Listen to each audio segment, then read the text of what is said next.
Get started. I think we'll work at doing introductions this morning. I don't see any new faces here this morning, so let's get started. Chair, entertain a motion to approve the February 2020 committee meeting minutes. So moved. Second. All in favor, say aye. Aye. Aye. Opposed? Same sign. All right, item 3. We have anybody signed up to speak this morning? Anybody that did sign up that wants to speak? Okay, we'll move to item 4, new business. Item A, wastewater contracts and amendments. Mr. Seaman. Thank you, Mr. Chairman. So the first one is for the Westview pump station. So we've identified a way to save over $300,000 in construction costs, but it's going to require approximately $86,000 more in design costs. So this money, we have cash for it, and we intend to try to get reimbursed through the DNR SRF in the fall. Hopefully we can do a loan closing for this whole project. The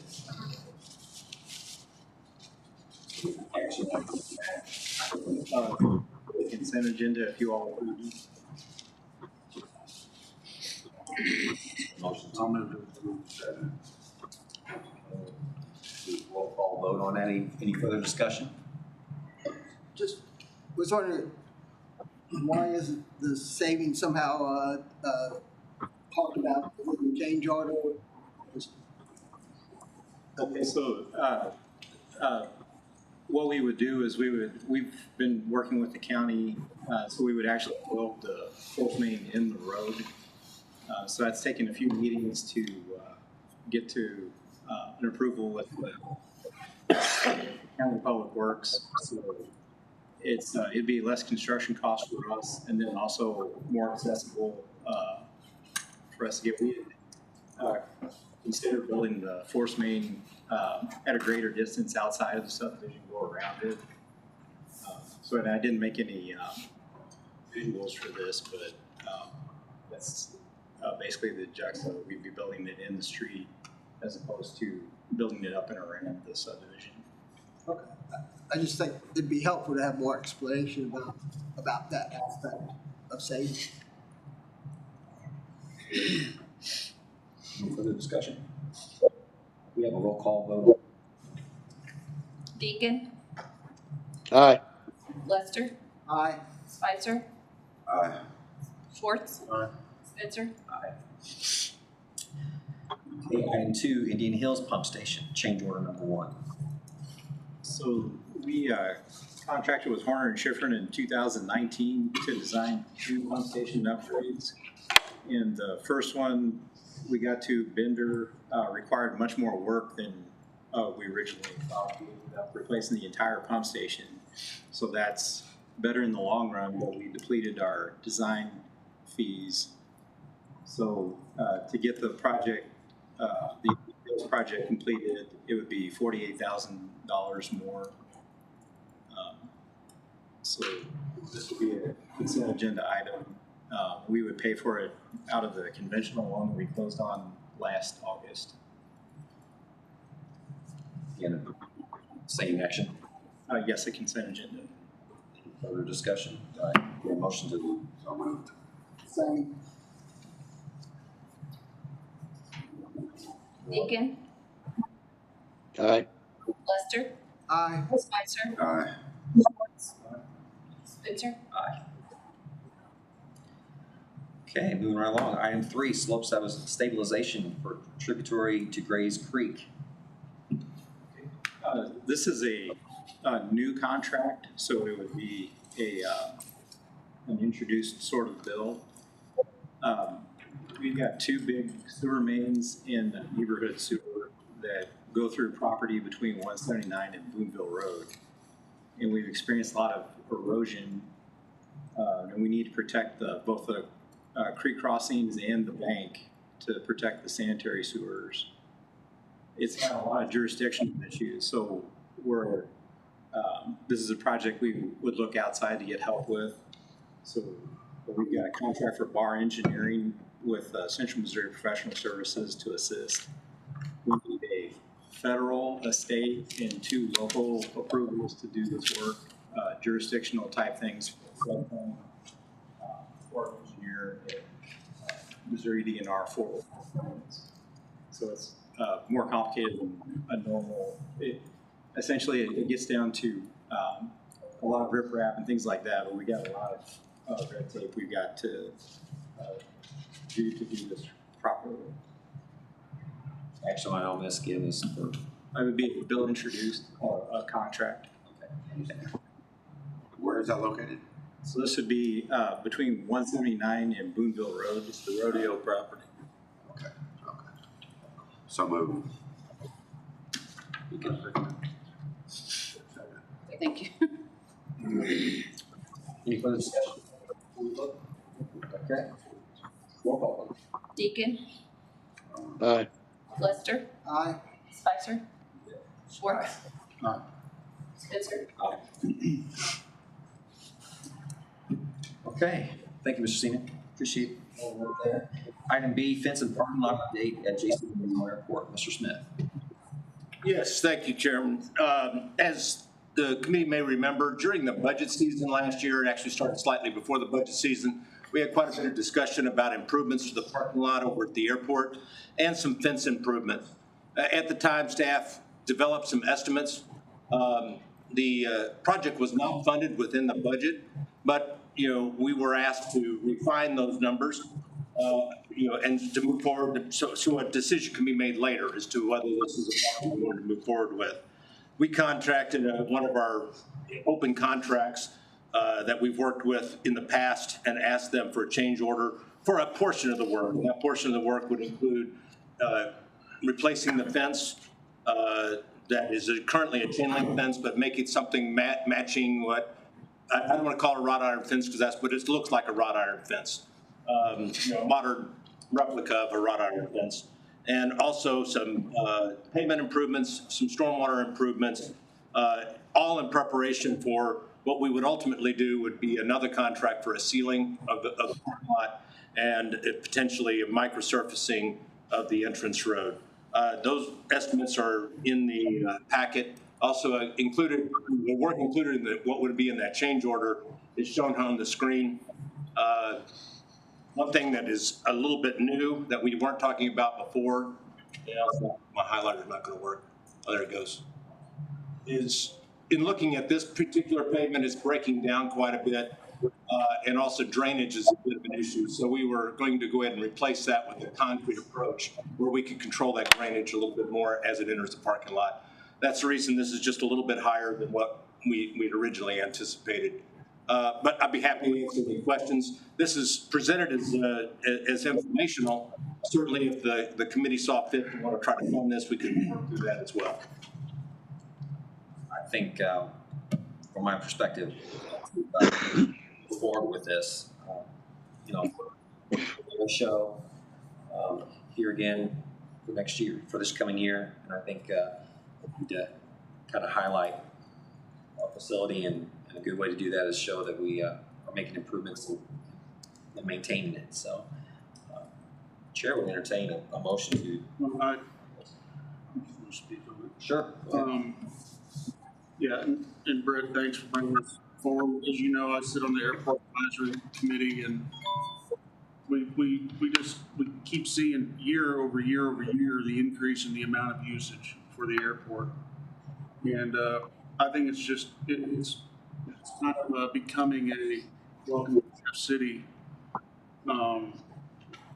piece of property, and when we have something like that that's used by business folks that want to do business here with the state or whoever, and elected officials and folks like that, I think it's our duty to put the best look on that. So I certainly want to move forward.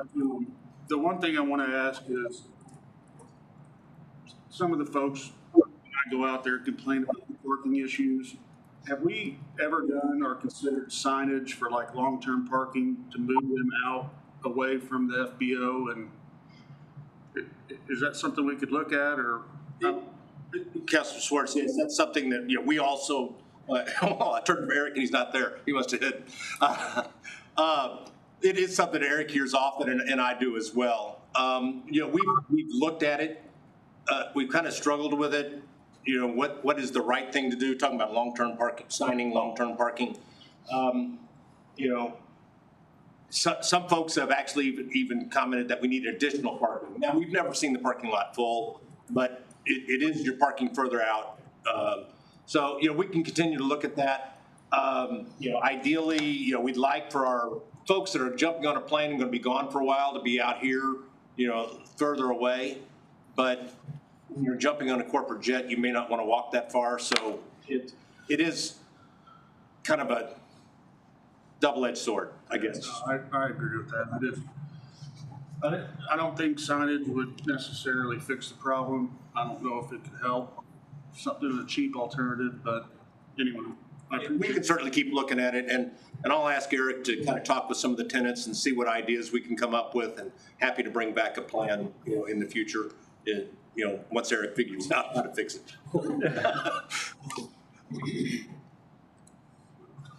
Any other discussion, questions?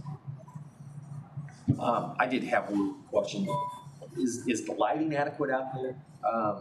Yeah, we believe so, yes. We actually did a project, just well, when the new terminal was built, we did some improvements to parking lots, the islands, et cetera. And at that time, we added quite a bit of lighting. And that's actually one of the reasons for sealing the parking lot, because we had to cut quite a bit to get that in. Councilman Spicer's made a motion to fundamentally approve this as a project to move forward, either the full body council or. The issue is we'll have to go back and work with city administration or finance to, you know, where is the funding for it? It is a priority for this committee, so we're kind of anxious about that. For a second. Roll call on that, please.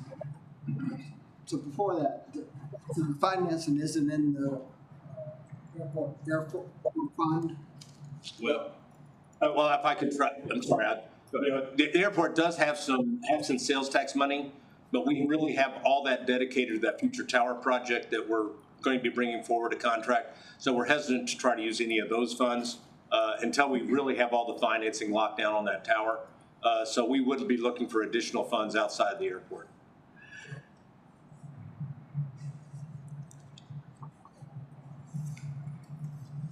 And I think from our spirit of this is just funding in principle until further investigation of funds is available. Could be a budget process item, maybe. Does that meet your term or?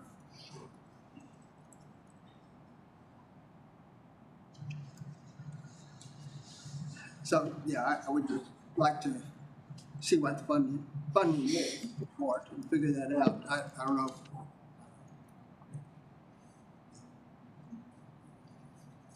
So when you say a budget item, The budgets are getting ready to be put together next year the or following year, yeah. So probably wouldn't hit the air show, excuse me, next year. the air show this year, Yeah. but in the future.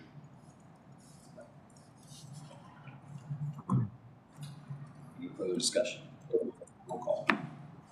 Deacon, Aye. Lester, Aye. Spicer, All right. Schwartz, Spencer, Item C, public parking and news tribune lot. Mr. Smith.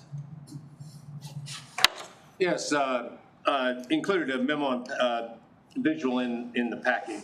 As the committee is well aware, we've purchased the News Tribune property. As part of the sale agreement, it is a requirement that we continue to provide the News Tribune with 30 spaces until construction begins on the new garage, conference center / hotel. To do that, we've been working with the News Tribune staff and to try to come up with a plan, and then we can ultimately use the excess parking in some other fashion. If you're familiar with the site, there is an upper parking lot that is in this area. That lot has 14 spaces, and then so we would still, if we dedicate that to the News Tribune staff, we still need an additional 16. What we've worked out with the News Tribune is that the highlighted spaces shown on the screen, we would mark, it'd have to be marked on the pavement, but we're similar to reserved for News Tribune, something to that nature. The remaining spaces, we would then open up for hourly parking. We were actually hoping to find a customer that might want to take all of them, but we weren't successful in trying to lease it to somebody. So we believe that hourly parking is the best bet. We also, given the temporary nature of the lot, don't want to spend money on actual physical meters, but we can use our app, and it would be an app-only area to park. What we're suggesting is that the rate for this lot would be $1 an hour, which is similar to what we charge in the garage, because we wouldn't want to lose customers in the garage to come over here. So we make it comparable. So we're going to more or less treat it as an extension of our parking garage currently. Those would be $1 an hour, pay by app, and if the committee is look favorably on that, we hope that we could probably have that up and running in the next couple of weeks. We would probably do a 1-week grace period as we start, working through that process. Before we start issuing tickets, we would probably issue just warnings for folks. Additionally, though, I do have to bring up one of the things that this would be monitored, and ultimately the garage would be monitored, is with our LPR system, or what we hope to be with our LPR. We did some investigation. As you know, we had asked for a budget adjustment for a purchase of a vehicle. Unfortunately, we have found out that we're unable to use our existing gators to put cameras in because they don't have a high capacity alternator that's needed for the additional hole to run the cameras and the computer systems. And John Deere is telling us that we can't put a high capacity alternator on those existing gators. I found that interesting, but I have to go with what they're telling us. So if we do want to go with an LPR, a system that actually has cameras, we're going to have to look at some sort of a vehicle in some fashion. But that is not 100% tied with this, but it would be the way that this would be enforced, as would all our lots in the garage. So happy to answer any questions on either the News Tribune or the vehicle as well. I do have a quick question on News Tribune. As it says in the memorandum here, the News Tribune property, as part of the purchase agreement, the News Tribune has free use of 30 of the existing parking spaces in the lot until such time as construction begins. Can someone define me what construction begins means? Is that when we're starting to tear down the existing parking garage? So I think what it essentially is ultimately going to be is when the lot becomes practically unusable because of construction activities. I think that's probably the best way to understand it is when it's time to say you guys can't be here because this is an active construction site. Any questions? Staff? Councilman Schwartz.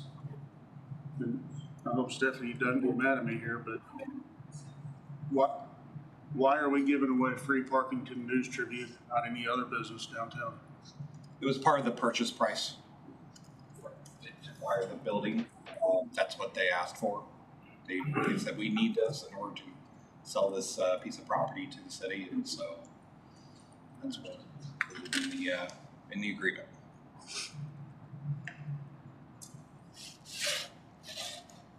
Assuming you want an action item on this as far as the blessing of the committee. Certainly, there's two. I've kind of given you two action items to consider. One is if the committee looks favorably on the using this lot as hourly parking, staff will take that and make that happen. The other is the purchase of a vehicle so we can move to the LPR. We believe that we could probably find that within the existing parking budget without a budget adjustment, but certainly want to be above board because we could either lease that vehicle or we could buy it, whichever. But I do believe that what I'm being told by our vendor, John Deere, and everyone is I can't do it with anything that I've got right now. What about, I mean, does any of the new Gators or newer style equipment of that model type, do they have the high capacity? Yeah, we could buy a new Gator, but it's about the same price as a vehicle. So, I mean, it's the same money. But I think a small SUV would work better from a standpoint of people getting in and out of it. But we certainly could buy a Gator as well. I mean, but we would have to buy a new Gator, not one of our existing ones. The other option is, and he mentioned it, is leasing. You know, we do a lot of leasing. You know, we wouldn't want to lease a big truck like this to drive through a parking garage. That would be, or even parking lots really, but that would, you know, be a shorter term solution that would cost upfront less money, I guess. So, The resale on an SUV is not as good as what we were getting on the pickups. well, we're talking a small. Yeah, we'd have to do like a 4-year lease is what, and talking with the leasing companies, it's about a 4-year lease. You know, they had it available, for instance, what is the small Bronco, the Bronco Sport, and, you know, it'd be about $500 a month on a 4-year lease, just to give you an idea. Councilman Schwartz. If I may, Yes, Councilman Deacon, please. I'm a little concerned about even starting to charge parking for an area we're going to eventually destroy. Right now, the county has been using it, and they're at a loss for parking. For just a short term, I would say just leave it open. We're going to tear down all of it anyway. We're going to spend money to enforce it and money to stripe it. I would say just leave it alone. Be good stewards with the county. It's only that much. There's not that many spaces. And we've already got the reputation of give me money off of parking. I think we just let it alone, but that's just my thought. Councilman Schwartz. And we started the process of obviously getting a company in to build us a replacement parking garage. Have we thought about, or have there been any initial discussions on privatizing our parking with the company that comes in and does the new parking garage? We kick that to Ryan. It's for Ryan, I guess. They're involved in that more than us. Yes, that would be part of the discussion as we look at the operations of the parking garage. I'm hesitant to pour more money into parking equipment through those conversations. I know that probably won't happen for a couple of years, but I think it would be a great process to go through to end up how we do it. Getting back to this license plate reader, so one of the issues is this server up at the garage and our equipment, and we're trying to get rid of. I know IT does not want us to have that server there in that state. We could buy another one, but it's pretty expensive as well. It's old and past its usefulness. Potential security issue from that standpoint. But anyway, this would take care of this. Would be a cloud-based system, and we could move into that. So if there is a couple period there, it's our equipment is getting to the state where it's going to have something done.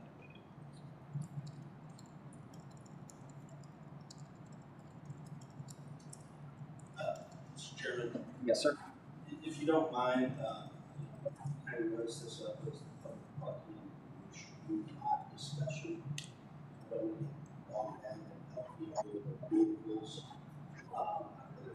Going back on that proposal, talk about something that's important on the agenda. Okay.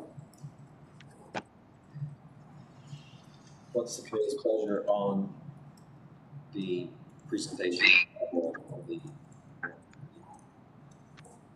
pricing of the parking lot?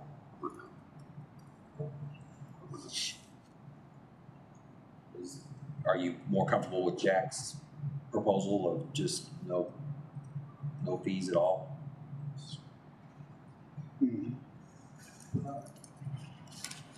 Chase, talked about bringing it back with a proposal. I'd be open to that. That work for you, Brian? Or was I understanding your sentiment as that you'd like us to take some form of action, either bless it or reject it? We're recommending that you move forward with the proposal that Mr. Smith talked about on the structure of the parking lot. And one of the reasons is we're in the parking business. Under that approach, we're putting ourselves at a disadvantage if we're not going to pay for the services that we provide through the parking rates. So I understand and appreciate the idea that this would be a short-term lot, but more than likely it could be a 2 to 3 year lot, and the revenues generated by that lot are going to help pay for the parking garage. So anything that weakens our opportunity to pay for a parking garage is something that we wouldn't recommend. And then the LPR and the vehicle, that's a separate issue.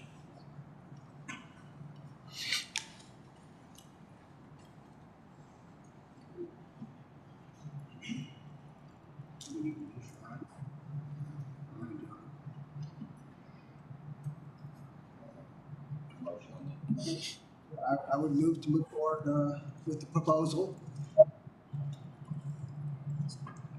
Is there a second?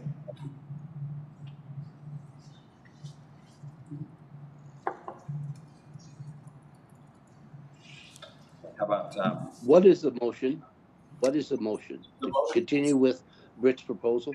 yes, except for the, I don't think the committee has an appetite to move with the LPR and the vehicle piece on that, just the fee structure. Does that answer your question, Mr. Beacon? Yes, thank you. I'm not receiving a second on this. Okay. Is it something the county's using? Is this, I don't want to put Harry on the spot, but is this, it's a need for the county. I'm not in favor. I'm not, we've rented a few spots. We had a 4-week Monsanto Roundup trial. We had to find 14 places for the jurors. And we may have another 1 or 2 of those, but I'm not familiar with us really working on that spot. Yeah, it wasn't Harry, but Sam came and spoke with Brian, myself, and maybe Brian about parking a little while back, a couple weeks ago. Oh, okay. And we did afterwards offer him, I sent a note to Sam and said, hey, we do have these spaces and can rent them to you if you'd like. And he wasn't interested at that time. He was interested in something else, but we would some different property anyway, but this would be readily available, we said. We would probably have employees that would be interested in acquiring a space, but they would probably be moving from some other space that's down the hill. They don't like to walk up a hill. It's a little bit flatter trip for them. I suspect there'd be some of that, but the county itself, probably not unless we get back into the Roundup Monsanto trial situation. Staff has noted that there is a lot of parking. We suspect that it is, I don't know if it's county employees or downtown, I mean, it's employees from someplace, most likely, have found that there's free parking that is closer than. Yeah, it's full, pretty full every day. I mean, if it's Anecdotally, one of my sons works at the county, and he and a number of the other employees, actually a lot of employees from the county, have been parking in there. And I just thought it was a good steward for us, because we've always been fighting with the county over the years. It'd be nice to start to really get along. Yeah, I mean, I'm in favor of, if we want the county to use it, I'm in favor of the county using it at all. If we got to put signage up for county employees, then that's fine, but the 1 hour non-metered parking, I think, is messy and quite frankly upsets people when they come out with tickets and they have to try to keep track of, I mean, they're trying to go in and have a meeting somewhere and they have to keep looking at their watch and how long they've been parked somewhere. I think it's just a mess. I'm a hard no on the proposal unless we dedicate it to county employees. employees, otherwise leave it open. I mean, if we're gonna give 30 spots away with, part of an agreement with the current or former owner, then it's good enough to give 15 spots away to the county.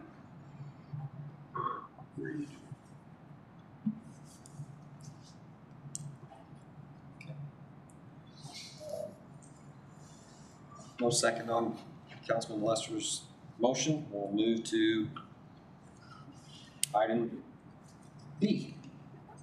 Missouri American Water Fees and Termination of Water Service Agreement. Mr. Marash? Yeah, thank you. And this is, Eric can help me out too, but I'll just tee it up pretty quick. This is informational, but basically we were notified by American Water pretty recently that they were going to, on a wastewater shutoff fee, increase that fee from what it is today, about $54 to $188. So that's turn off, turn on, turn back on once you settle your sewer bill. So this obviously affects people in their service area, which is got a map in here kind of showing it's kind of in the downtown area. I'll put it that way, out to 179-ish. Right. Bordered, River 179. Friends Edition on the other end. So anyway, so that's kind of the area we're talking about. And of course, then the other areas of the city are serviced by water districts. This fee isn't covered by the PSC agreement, and so they have just hit us kind of out of the blue with this. And right now we haven't signed the agreement, but it does affect a population that, probably has some issues since they're not paying their sewer bill. They're going to eventually they'll get their water turned off because of the sewer bill. Right now we have maybe 30 a month or so that we work with on something like this, and maybe 20, 25 of them will settle that up in fairly short order. The other 5 maybe move or whatever they're doing. This probably exacerbates that issue of not being able to get their water turned back on, I would say. We can't control it, and certainly we need to enforce our sewer rates. This also affects landlords in this area, because by state legislation, landlords are also responsible in the end for paying this fee back to us once, if say their tenant moves on or gets evicted, whatever, they would also have to settle this fee. So you might hear some pushback about this, but there's really little the city can do about it. We are looking at some legislative maybe options to work with some legislators about this. This is not just in Jefferson City, but it's Missouri American communities across the state, Warrensburg, St. Joe, Joplin, Mexico, several communities besides us. So anyway, it's a pretty big hike in fee. It kind of hit us out of the blue. We're going to end up having to sign the agreement. We've skipped a month of shutoffs already, kind of trying to work this out. And there's no movement on it, and other communities have now started signing the agreements as well. So we'll hopefully look at some legislative options, see if we can't get this back into the regular fee. Currently, I believe their fee still for their own water customers is still the $54. So it's basically we have to call them. It's their system. They'll go out, shut the water off for us, go back and do their other work. So anyway, just want to alert you to it. Seems a little high of a jump, and it's unfortunate, but that's what we're doing.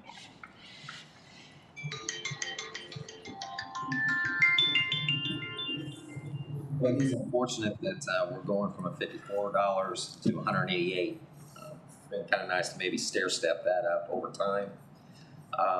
Can we sign this agreement under protest? I mean, from a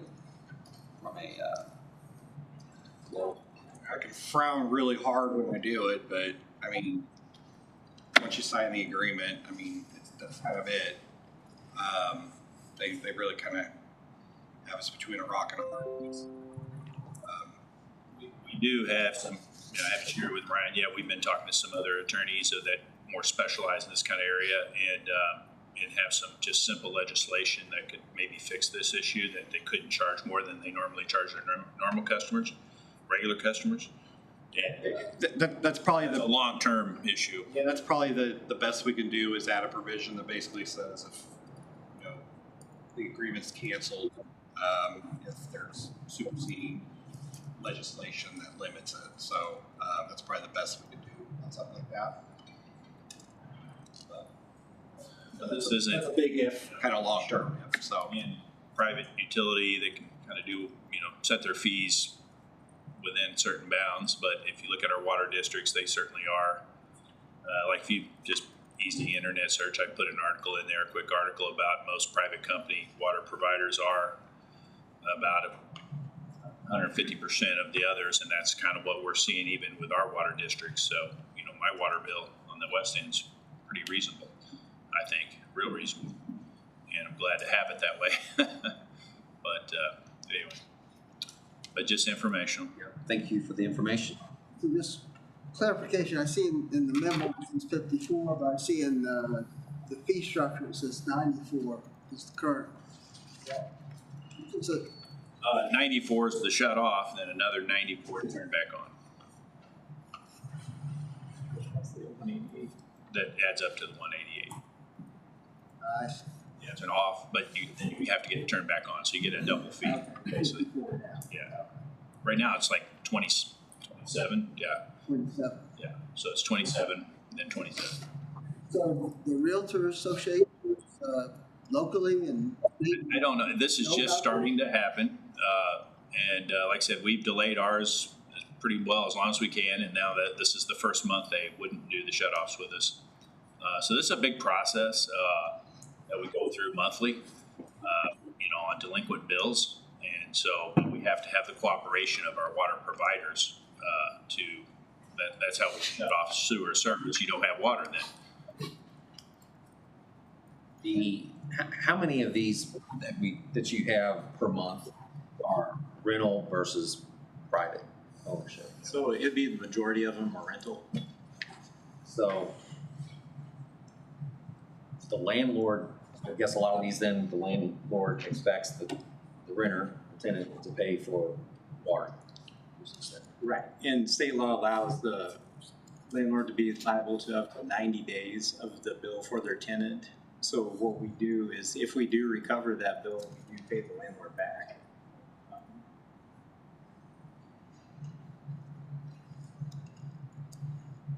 and how does Missouri American let the public know about this? And how are we going to let the public know about this? I guess we haven't put a lot of thought to it because we're still deliberating internally. Yeah, I don't know that there was any public notice. We just received the agreement and it had changed. And we're like, okay. So then we started contacting other communities. We know other people that very similar. They control the wastewater, but yet water controls the water. And so hit us out of the blue a little bit. So that's why we started looking at what others are doing. And if there's any little legislative tweak we could work with our state legislator on to help us with this, that we would. But that's a long process, as everyone knows. And Matt, I didn't get a chance to talk with you. We had a conversation. I happened to have a meeting at the United Way yesterday and discussed it with Lee, the new executive director of United Way, and see what impact this might have beyond the renter. Because many times there are social services agencies that assist with when people get into a bad situation. There's 4 currently in that we thought of off the top of our head. It's Common Ground, Salvation Army, Samaritan Center. Why can't I think of Catholic Charities? Catholic Charities. So, this is potentially impacting those agencies' ability to provide that service. Obviously, 188 goes a lot. Takes a lot more funds than 50, whatever it was. It's 54. So, they were very concerned. They were going to reach out to some of their agencies, but, I just give that as anecdotal information. Like I said, just happened to be at a meeting yesterday and just talking with them about it. It's probably a trickle down effect. In other words, that, this is going to start affecting other things. It's unfortunate. Well, thanks for the information. Item E, East Capitol Avenue. Oh, I'm sorry. So what prevents Missouri American Water from just coming in and saying your water bill is going to be $100 higher? Well, that some of their fees are regulated by the Public Service Commission. So the shut-off fee is not regulated by PSC according to this? It's my understanding the shut-off fee, working with wastewater, is not affected by that. But I think their normal on-off fee is in that fee structure. Right, it's in the tariff, and they're holding to their $57 per there. Yeah. That they're not gonna go over that for their own business. So they figured out somehow that this isn't under that purview and apparently raised the fee. So they could go to $1,000. Yes. You come tied up in lawyer stuff now, so. It just does seem egregious to me. I mean, so that's why I wanted to bring it up. It's a little out of, doesn't look, well, that's the smell test. Have we talked to anybody at the PSC about this? Or, I mean, I know it's not regulated, but there's a lot of law out there on utilities, and I don't know if it'd be a letter from the mayor or Brian or both or neither, but I think we should contact the PSC. Maybe even potentially talk to some other cities that this is happening to, because, I mean, what's to say next year they don't do it again and again and again until. That's kind of our next shoe is to, like I said, I've got this little paragraph from an attorney here in town that would help with this fix. And so now I need to get with Brian and Brian to see where we go with that, and then maybe write the letter to PSC as well. We can always bring it up at a rate case. They're coming back for a rate case, I think, this next year. No? We're not sure. I'm sure I mean, they've been going for rate cases every other year, it seems like. Seems like, yeah. So.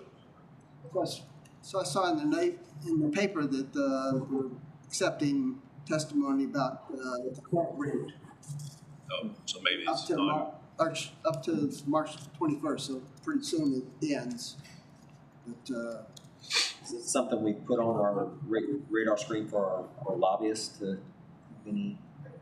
Yeah, I mean, absolutely, it could be. So on these particular issues, we're a member of AMSA, and so they do a lot of that heavy lifting on these kind of sewer, more technical issues.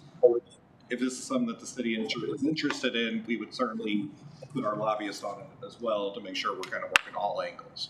And those cities I mentioned are all members of this association of Missouri Clean Water Agencies, which is basically sewer providers and some water providers. But that attorney and group indicates that this is kind of an unfortunate circumstance that isn't regulated. That's how we figured all that out. They helped us with that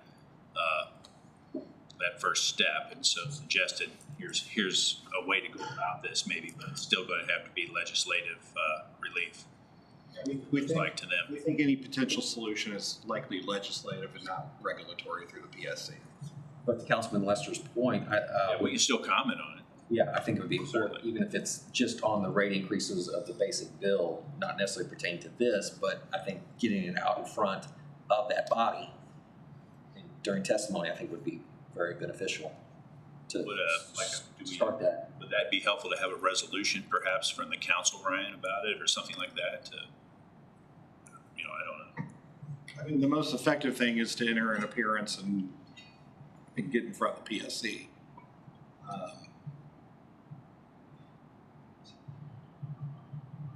That's kind of our next step, is to kind of navigate that process. Obviously, there's concern amongst us here, and we appreciate you bringing that to our attention. So, I definitely think our lobbyists should work on this. And I agree with Councilman Swartz that there should be some official communication to this action.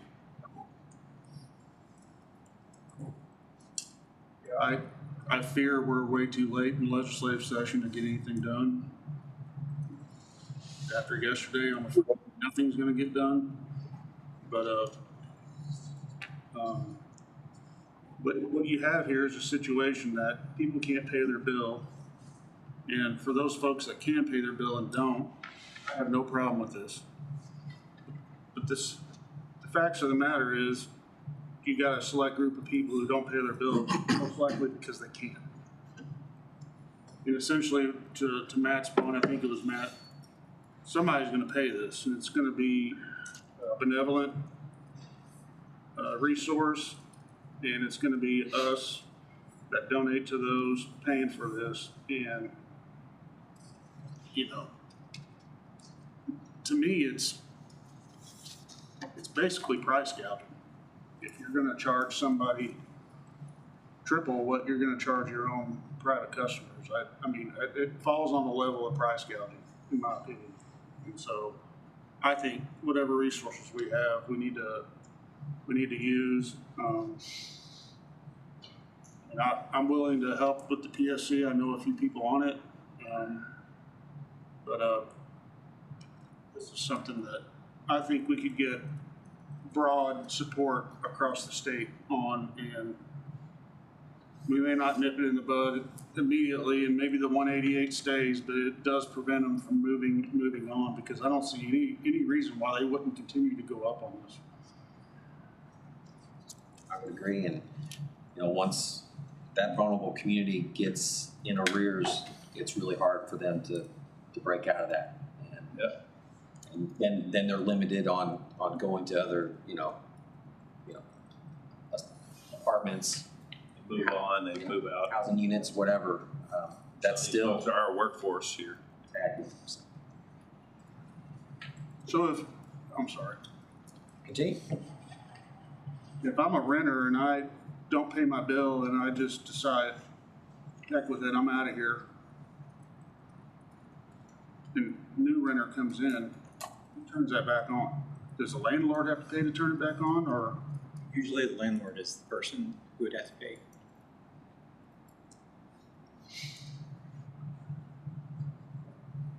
Now, if they pop up in our system again, that same person that has a delinquent bill, we'll note that though.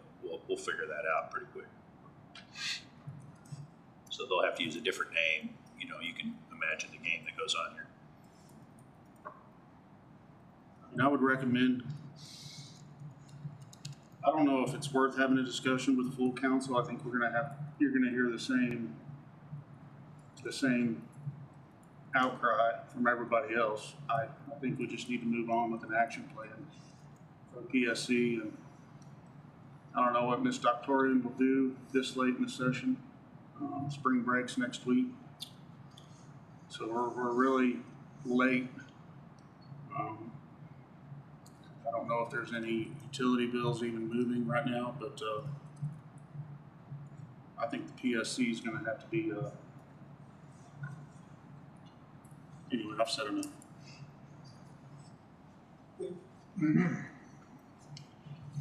So one thing that we could do and back off if we don't think it's effective is we could probably get some in front of the city council for Monday, authorizing,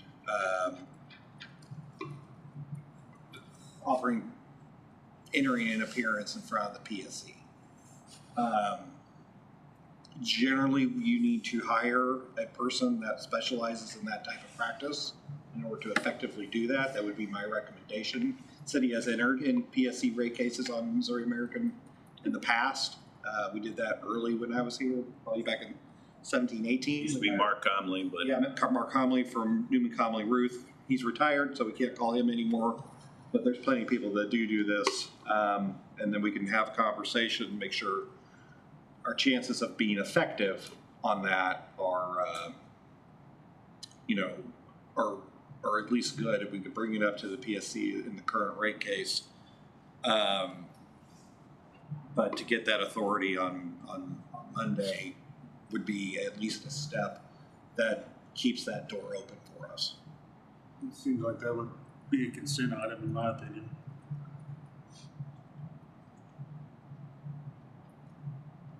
And I assume, I mean, it's entering litigation, but certainly we'd put it on a resolution or new business or something like that.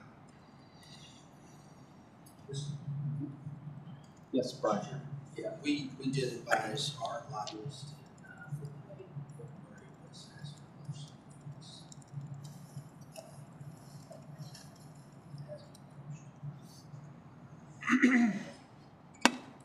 Just wanted to say, this appears to have been going on for a while, because the contract, I think it's January, but I just wish this would have been brought to us sooner so we could have this discussion and maybe it been more effective.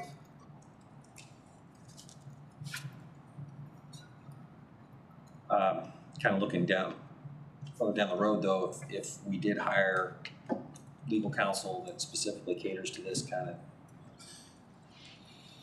law, I assume that would come out of the wastewater fund, pay for that? Certainly, I wouldn't see any problem with that. That would be up to the city council, but. I can't, our general fund is probably stretched as it is. Just want us to think about how, where those dollars are gonna come from. Any other discussion on that before we move on? Thanks for the information. Do you have kind of a, yes? Right. Did we discuss, they're gonna start charging us on shut-offs? Did we discuss, are we gonna subsidize the shut-off and cover the costs for the people, or are we gonna charge the full amount? Did we have that discussion? Yeah, we didn't talk about that, but. Because that's kind of what's staring us down the next month or two.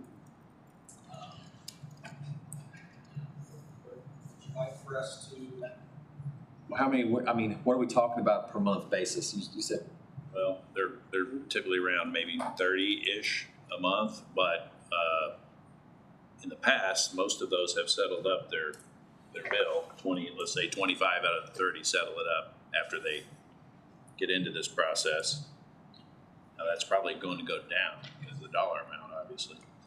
I think we did look at some other communities, larger cities, maybe they put it on a tax bill issue. Is that was St. Louis? A lien on the property. Right. Yeah, a lien. Yeah, so St. Louis MSD, that's what they do. They try to, they'll tack it onto your personal property if they can't collect. That goes back to the landlord, but it's kind of the same thing. If the person moves out, it's going to go back to the landlord to settle up. I hate for us to get into that phase of the operation of subsidizing that ourselves. That's just my opinion. So we need to charge whatever American charges us, that's what we charge us. It's unfortunate. Maybe American Water would want to come and face the council and share their views on this. Just so I'm still wondering how we're gonna communicate this to the public. And I certainly want to make it clear that this is because of this action by Missouri American Water, not the city. No fault of our own here. Right. And it's not an automatic, you don't pay your bill, you get your water shut off. I mean, there is a process here, so we have time to include some of that information. Well, maybe our friends at News Tribune can help us with that. And website, I'm sure it could be updated. Yeah, and we'll work with Molly, out some press releases, things like that. Is that Hale? Hale's doing it.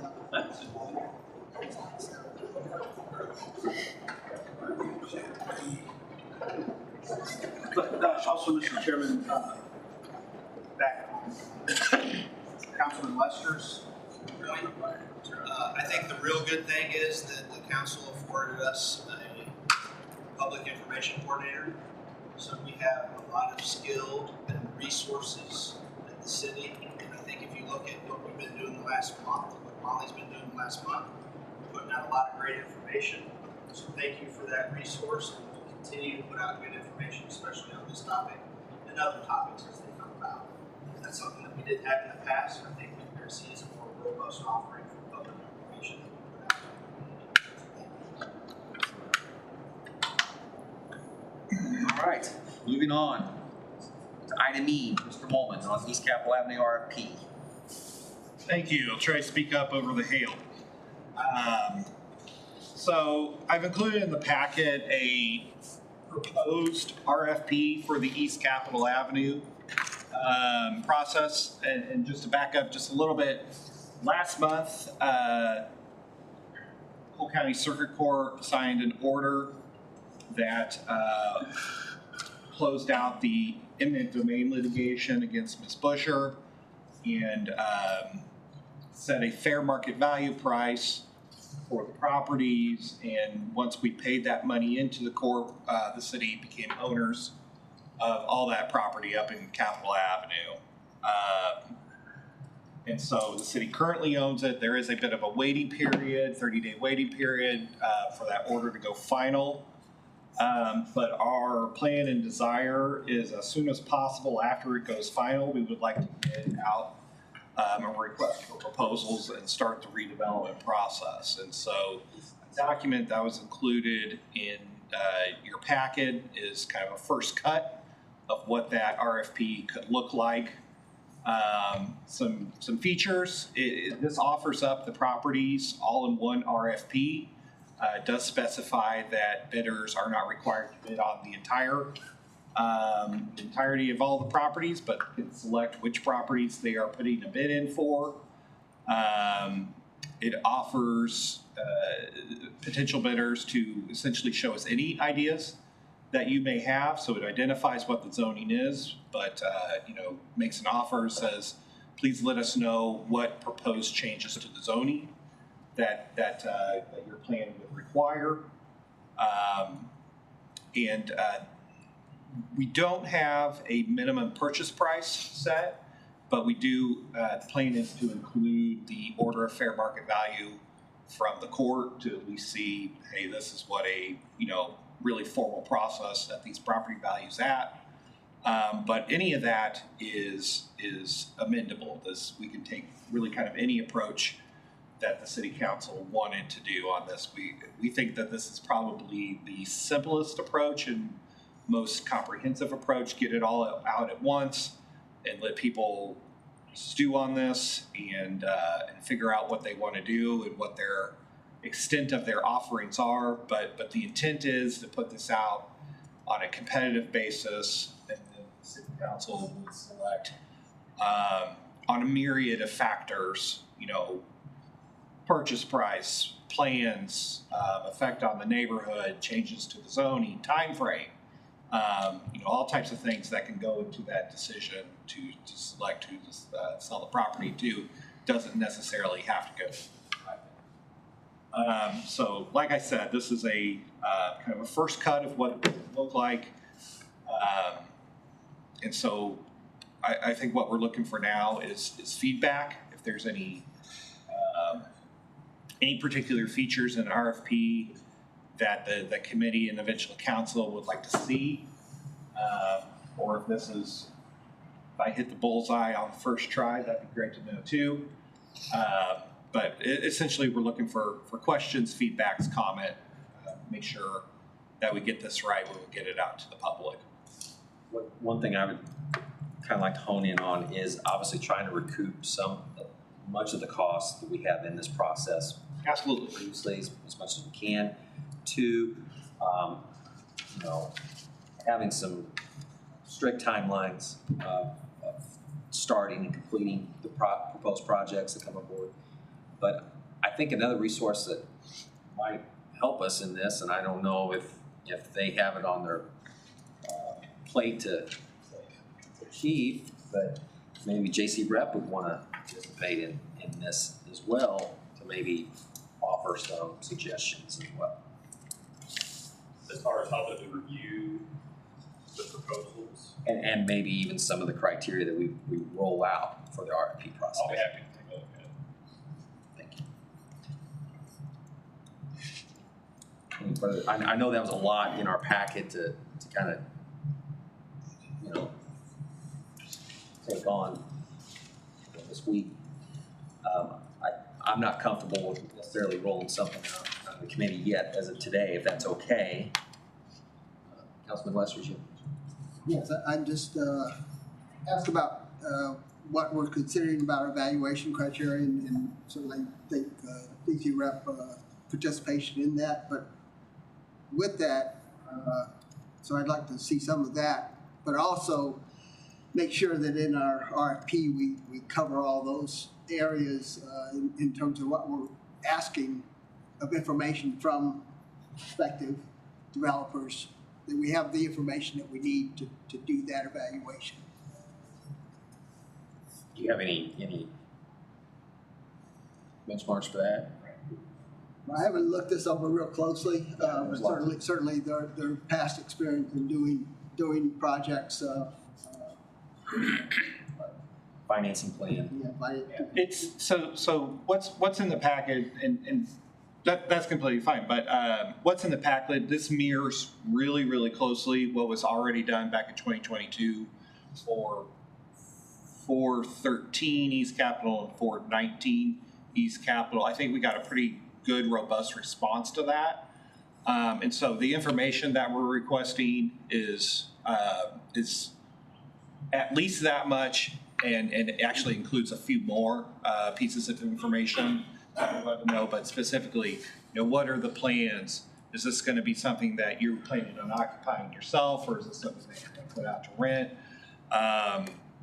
Do you, for the properties that have structures on it, do you plan to demolish it? Do you plan on rehabilitating? What's the plan for the structure itself? Timeline is something that's specifically in here. How long do you think this is going to take?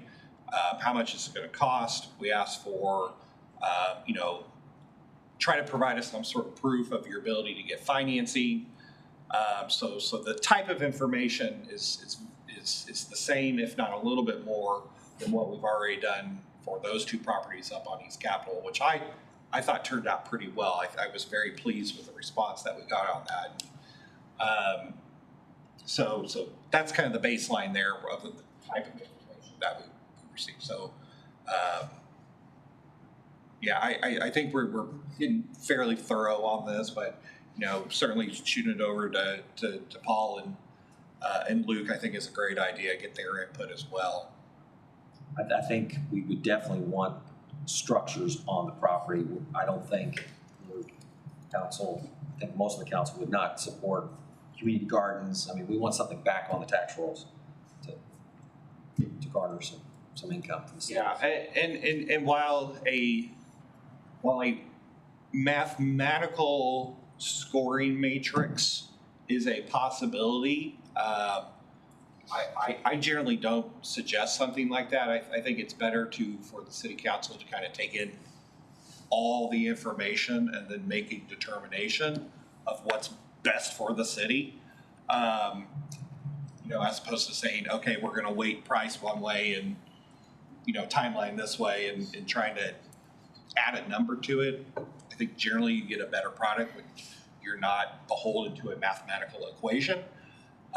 But certainly listing all the criteria, I think is advantageous. I don't see the benefit of adding a mathematical construct to it is all that particularly helpful. But that's something we can explore if that's something that the council is interested in. Chairman, I have a question. Does this include all the properties, ones that have had a building demolished that Mr. still owns, or Yeah, it is every property that we just acquired from the court, and then it also includes 3 properties that were acquired by the housing authority, which the city now has possession of, and those 3 are all vacant. So the structures that are still existing are 113 Adams, 104 East Capitol. Oh, I have it right here. I don't have to go from memory.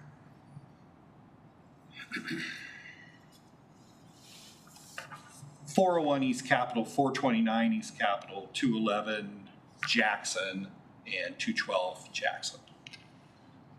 So I'm sure we'll probably have this question before us eventually, so we might as well go ahead and broach it now. Since the city owns the property, we probably have the flexibility to maybe do some salvage some materials? We have some flexibility, and I've gotten that question from the general public. The state and condition of the properties are pretty varied, pretty wide. There's a couple of them. I wouldn't stand within 25 feet of them because they're so deteriorated, and I think letting people into the structure is a bad idea, or at least letting people into the general public. And what we did with 413 and 419 was we said, okay, if you are a licensed engineer or architect or an experienced construction professional, we will let you sign a waiver and go in, but we're not going to have an open house for everyone that just wants to go in. There are a couple properties where I think do that. The two on Jackson are probably in a condition that we could let the general public in. So I think it depends on the structure. And like for example, the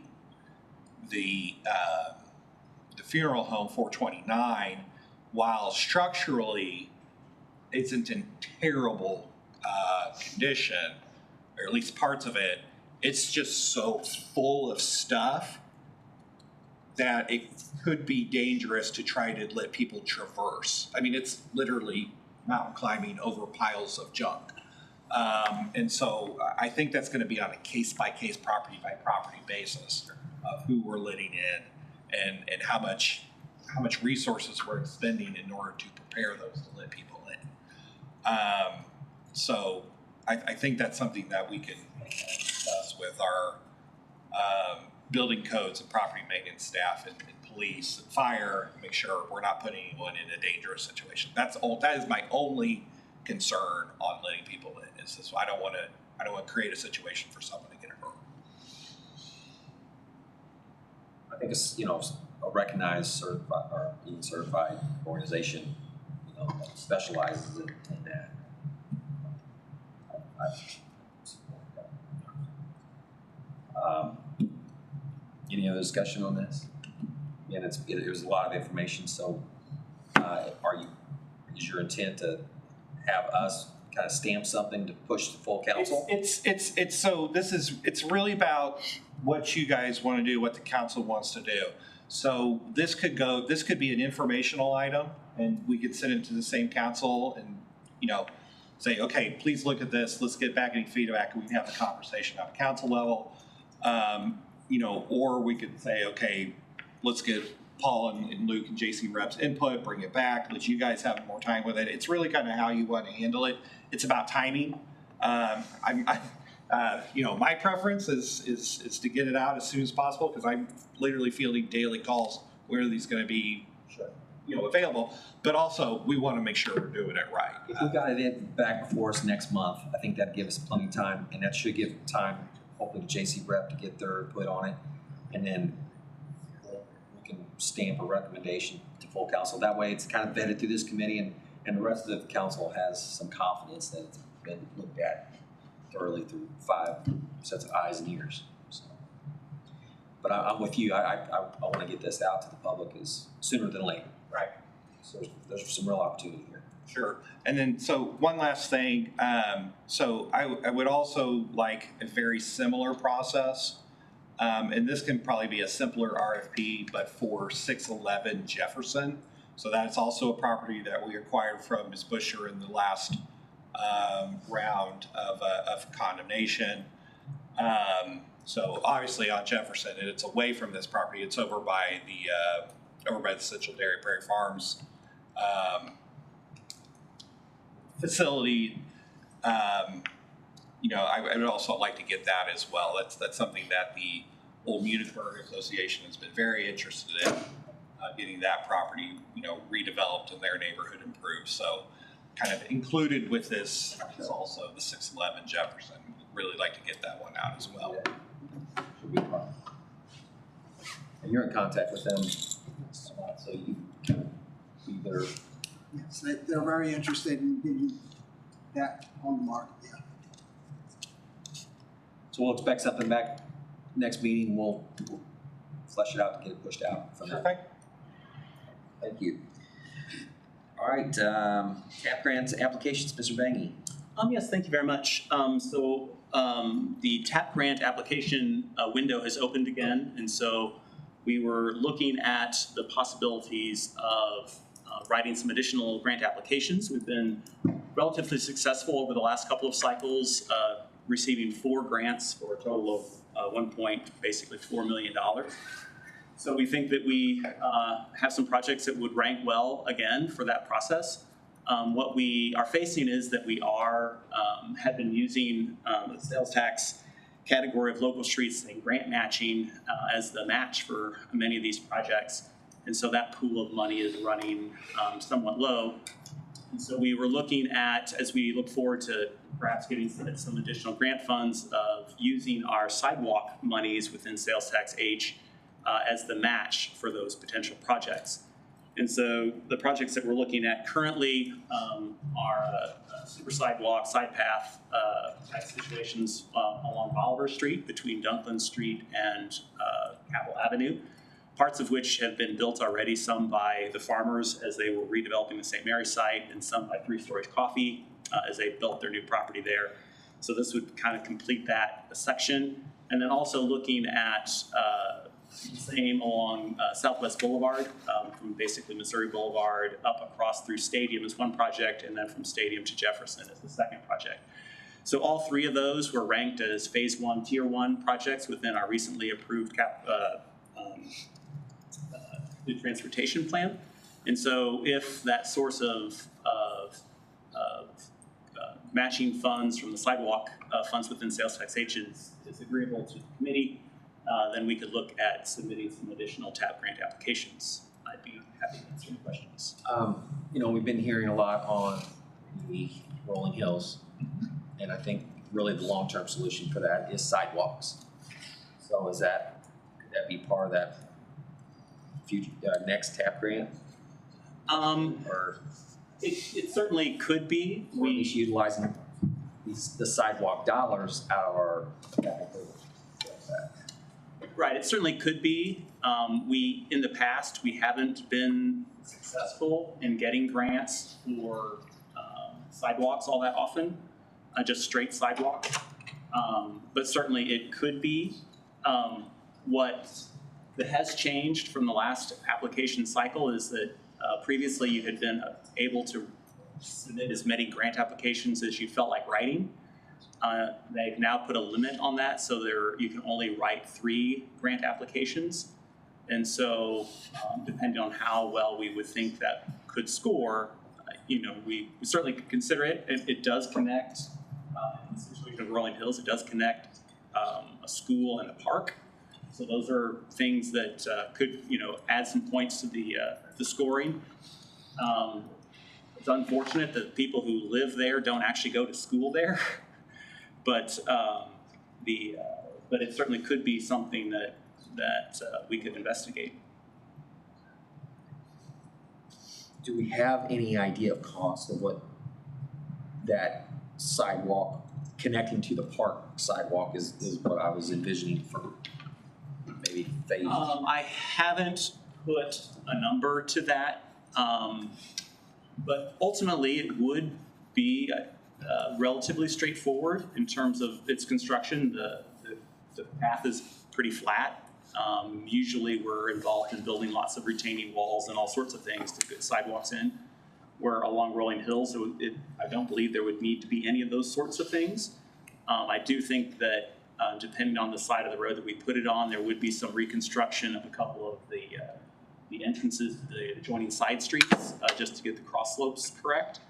But other than that, I think it would be a relatively inexpensive sidewalk section to build.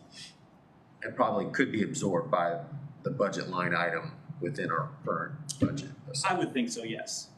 And you said there's about how much in there? We have, once we get to the end of the 5-year cycle, we would still have remaining about $525,000.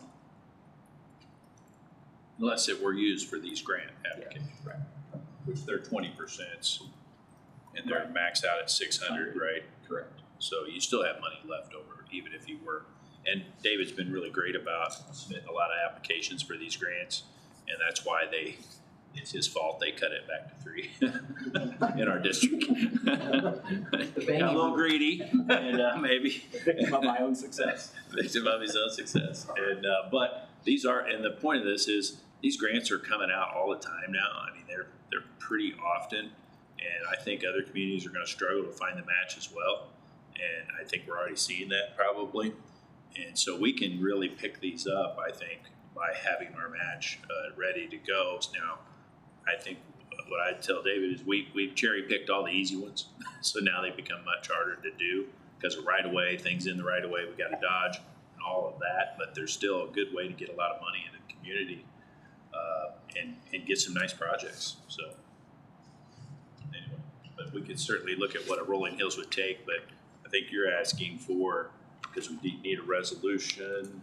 Right, ultimately, there would be a Council, resolution. Right. yeah, and it's fairly quick. The applications are due on the 26th of April, so we have a little bit of time, but probably. Basically, the April meeting to do a resolution, and he's picked these out that would score pretty well, he thinks, on those 3. So we could go ahead and submit those 3, and then also come back with maybe a look at what Rolling Hills would take just to cash out. And it's not to say we couldn't submit it the next grant cycle, see how successful we were here. I think with the relatively ease of that project, I think not going for a grant on that, I think would probably be just basically self-funded through our budget. Sure. We have currently, so. Councilman Lester. Yeah, I was just going to say, I was at the J.C. Trail Users Association meeting last night, and they'd seen this and were very excited about leveraging funds to make these trails and pathways. So just wanted to let the committee know that. By increasing the size and really term side paths now instead of greenways because they're along the street, that makes them more attractive to the people approving the grants. And so that's kind of a terminology thing, but it's just we've got to put a little extra concrete besides the normal 5-foot sidewalk, and then they're more likely to get funded this way. So. Just don't want to create a budget shortfall for something, So if we can have an idea of what those matches may be. Sure. What we have. Yeah, right, and we can, the opportunity for this was announced earlier this week, so we didn't have haven't had a ton of time to really flesh this out, but certainly, as we'll have an opportunity to talk about this. It is, certainly at the council, but we could again. So this is our proposal to go forward to the council if it's amenable to this group. Do I hear a motion to push this on to the full council? I would move to push this on to the full council for approval. So Councilman Schwartz seconded. We'll do a roll call. Unless there's any further discussion. Jackie, did you have any questions on that? Okay. I'm good. All right, roll call, please. Deacon. Aye. Lester. Aye. Spicer. Aye. Schwartz. Spencer. Aye.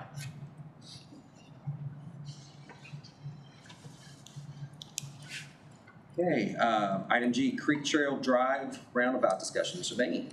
Yes, I think we've got some drawings, yes. So in the whole corridor, Creek Trail Drive has had a lot of discussions about it, through the years. And so what you see on the screen is actually a study that we had done back in 2014, kind of at the same time that we were looking at making improvements to Frog Hollow Road, which ultimately there were discussions with those individuals who lived along Frog Hollow. We moved the plan from increasing the width of Frog Hollow Road and rebuilding the bridge and making Frog Hollow Road sort of the main connection to shifting that to Creek Trail Drive. And so as part of that, and then also part of the redevelopment of the quarry site, we thought it best to have a study of this corridor to determine, how we could handle traffic through this corridor and what would it mean basically if Creek Trail Drive became the main thoroughfare as opposed to what is now Tree Valley Lane. And so on the screen, oops, I'm pushing the wrong, no, that's the right button. So here's Creek Trail Drive, Tree Valley Lane right here. At one point in time, the idea had been that this road that's kind of shown through here, which is the road that goes up past Coles, would actually loop a little bit further and actually tie into Creek Trail Drive. You know, talking with the folks, the farmers, et cetera, you know, developing this quarry, you know, that would kind of slice their property into some strange pieces. And so, you know, kind of this alignment was preferred. And so that kind of drove some of this discussion of, you know, what we wanted this to look like. And so the result of the study that GBA did back in 2014 was this kind of arrangement that you see here. So it would be basically a roundabout in here at Stadium and West Edgewood, a roundabout at Creek Trail in West Edgewood, and then another roundabout where, what is this? I'm blanking on the name. Stone Creek? No, Stone Ridge comes down and ties into West Edgewood. So just kind of zooming in a little bit. Oh, no, so we've been in the process of working to try to see this vision through for some time. So back in 2019, Mid-America Bank, this is the property on the corner right across from the JCMG Medical Group building. So this is the new bank, the Mid-America Bank. So in the process of subdividing that property, we actually, knowing that we wanted a roundabout here eventually, we actually created a reserve tract up here in the corner that ultimately would allow for the construction of that roundabout. And so if you look at that property today from the ground level, there's a retaining wall where they have their Mid-America sign. Well, ultimately that retaining wall was built purposefully so that this property on the corner would remain, you know, available for a future roundabout. So then if we look a little bit further again, so now you can kind of see, kind of shown in light purple, is kind of that little tract that we saw previously on the previous slide. And so but the property that we're talking about right now is this property right here at the corner of Creek Trail Drive in West Edgewood. So Rogo Development, who developed this subdivision back in the early 2000s, had owned that lot until just very recently last month. And had actually come to the city on several occasions knowing that we had this plan and asking us if we would purchase that property. So the city, we actually had it appraised several years ago, and it appraised for $600,000. And at that point in time, the city, we weren't able to make it to buy the entire property, knowing that we wouldn't be able to need it and wouldn't be able to market it in the future. So last month, Dr. Glenn Tubner, who is a local dentist in town, purchased this property from this corner property from Rogo Development and was looking to put a dentist office here. So he was aware of the fact that we had visions of a roundabout going here at Creek Trail Drive, and so he actually contacted us and we began some discussions as to what that potentially could look like. So in working with Dr. Tubner, this drawing on the left-hand side is kind of the original layout that was presented to us. The building, in this scenario, the back side of the building was kind of facing the roundabout with some parking sort of to the interior. And obviously you can see that the building is projecting into where we had hoped that the roundabout would be able to go. So we had several meetings with Dr. Tubner and some of his representation from the consulting firm. And ultimately we came up with the picture that's shown on the right-hand side of the screen. And so what we've done is we've taken the building and mirrored it and rotated it and put it back into the back corner of that property, and then kind of created some radial parking out in the front, which ultimately, you know, basically follows the curve of the roundabout that's being proposed. So in those conversations with Dr. Tubner, he was at first a little hesitant, but then ultimately I think he has come to like the version on the right-hand side. It sort of gives his building, the front of his building now faces the street. I think the parking arrangement actually allows him a few more parking spaces than what the original had. And so I think, and several other reasons, it actually gets it on the higher part of the lot, floodplain, all sorts of things. So I think ultimately, you know, we're going to be able to work with him with that conceptual layout. But what that does is we are needing to get property from him. And so, of course, neither the building nor the roundabout has reached final design phase. But ultimately, we're looking at the potential of, needing to acquire that piece that's kind of shaded in purple. And so they've indicated to us that, he would be willing, that Dr. Tubner would be willing to sell that to us basically at the same price he bought it for. And so, if you took the square footage that we would be needing for the roundabout from the sale price, it looks like we're talking about a number that's in the range of about $130,000 to buy that property. And so I guess the decision today, is, do we want to move forward with the planned roundabouts here at Creek Trail and at Stadium? And of course, I think I think handed out, there was some emails back and forth with Dr. Tubner, his desire to see something happening there sooner than later. And then also, I think there was included with that sort of an unsolicited petition from folks who own businesses along Creek Trail Drive. Had signed a petition basically requesting that something be done at that intersection, and I think actually including a roundabout. And then also I included as part of the handout, the study from GBA, which indicated the selection of this roundabout plan as the best option, but then also suggested that this roundabout and the Stadium roundabout would perhaps be best built simultaneously. And so that's all information that's been provided. And so ultimately, I think the decision point today is, we're kind of at this point where, we have an opportunity to move forward. Certainly, Dr. Tubner's willingness to work with us in sort of rearranging his property such that the roundabout will still fit, it's probably about the best thing that we could ever hope for, in terms of that property. So I'll stop there and answer any questions that you might have. Councilman Randy Wright, do you have anything to add on this? I know you've had some discussions as well, kind of been. Yes,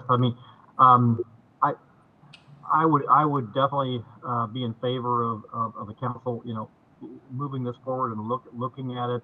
I think this certainly is the time, probably to if we have the money, I think this is the time to try to acquire this property that we need. If in fact, the council desires to move forward with this overall project. So yeah, I was brought into the meetings with Dr. Tubner, and the real estate broker that sold him the property, and then that's when I was presented with the petition that you see in your packet there, and there was also an additional business owner that was at the meeting as well, was urging the city council to do something with this intersection at Creek Trail Drive. They said it's just an absolute mess, at least twice a day. This intersection is a congested mess due to a number of factors, including the high school.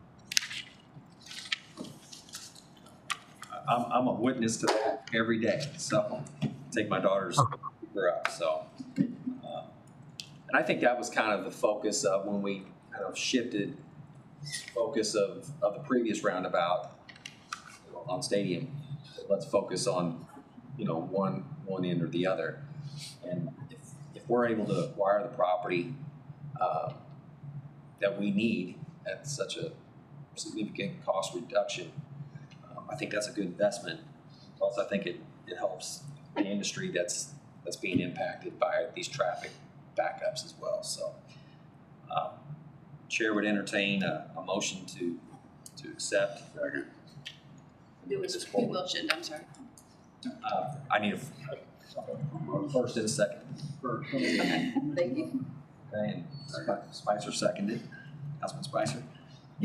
Any further discussion? Well, we'd go back and try to formulate, where we'd get these funds from, and then, try to solidify the deal with the doctor. Obviously, big project, lots of roundabout, lots of property is still acquired, but this is a really good opportunity for the city if we're going to move this plan forward. I don't see it getting any better with the high school there, and that was kind of the gist when it went in.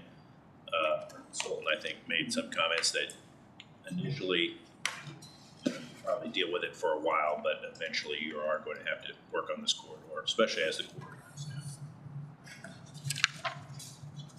Anyway, that would be we'll come back and look at those. We'll just push it forward. And yeah, and it'll have to be a council thing to buy the property. Absolutely. Roll call. Deacon, Aye. Lester, Aye. Spicer, Aye. Schwartz, Spencer. Aye. All right. Item H, the annual street surface maintenance program. Mr. Smith. Grant's going to be bringing up a website here that you kind of visualize. There we go. Thank you. First off, apologize that this list was not in your packet originally. We were literally working on this up to about 4:30 yesterday. It's one of the larger programs that I've done in the 21 years that this is my 21st year of putting together an annual overlay list. So this is probably the largest one that I've had. On the screen is a visual representation of what you see in paper there in the list of streets. Also in the list, you'll note that there are some streets that are highlighted. Those streets were ones that council had asked staff to, take a look at and incorporate in the plan if possible. What made this particular year's project a little bit more challenging than normal is, well, we talked about some negative things with Missouri American. I'd like to talk a little bit about positive things that Missouri American has done. When we intervened in the rate case a few years ago, we had, I believe, 3 broad categories. One was they weren't working with us very well on their projects when they were doing water lines and when we were doing overlay. As a part of that rate case, that has changed dramatically. We have a very good relationship with them providing, outlook in information. Additionally, we were concerned that they weren't replacing enough water lines in Jefferson City, and we were dealing with main breaks constantly. We still have main breaks, but the investment that Missouri American has made in replacement of water lines has greatly increased. And then the third was something that we were not as successful, and the fire chief has left now. It was more of his issue in reference to home sprinkler systems. And I'm not real versed on it, so I'll just leave it at that point. So what we were able to do is work with the American, and I thought I would be able to see the screen from here, but I'm gonna have to move a little closer.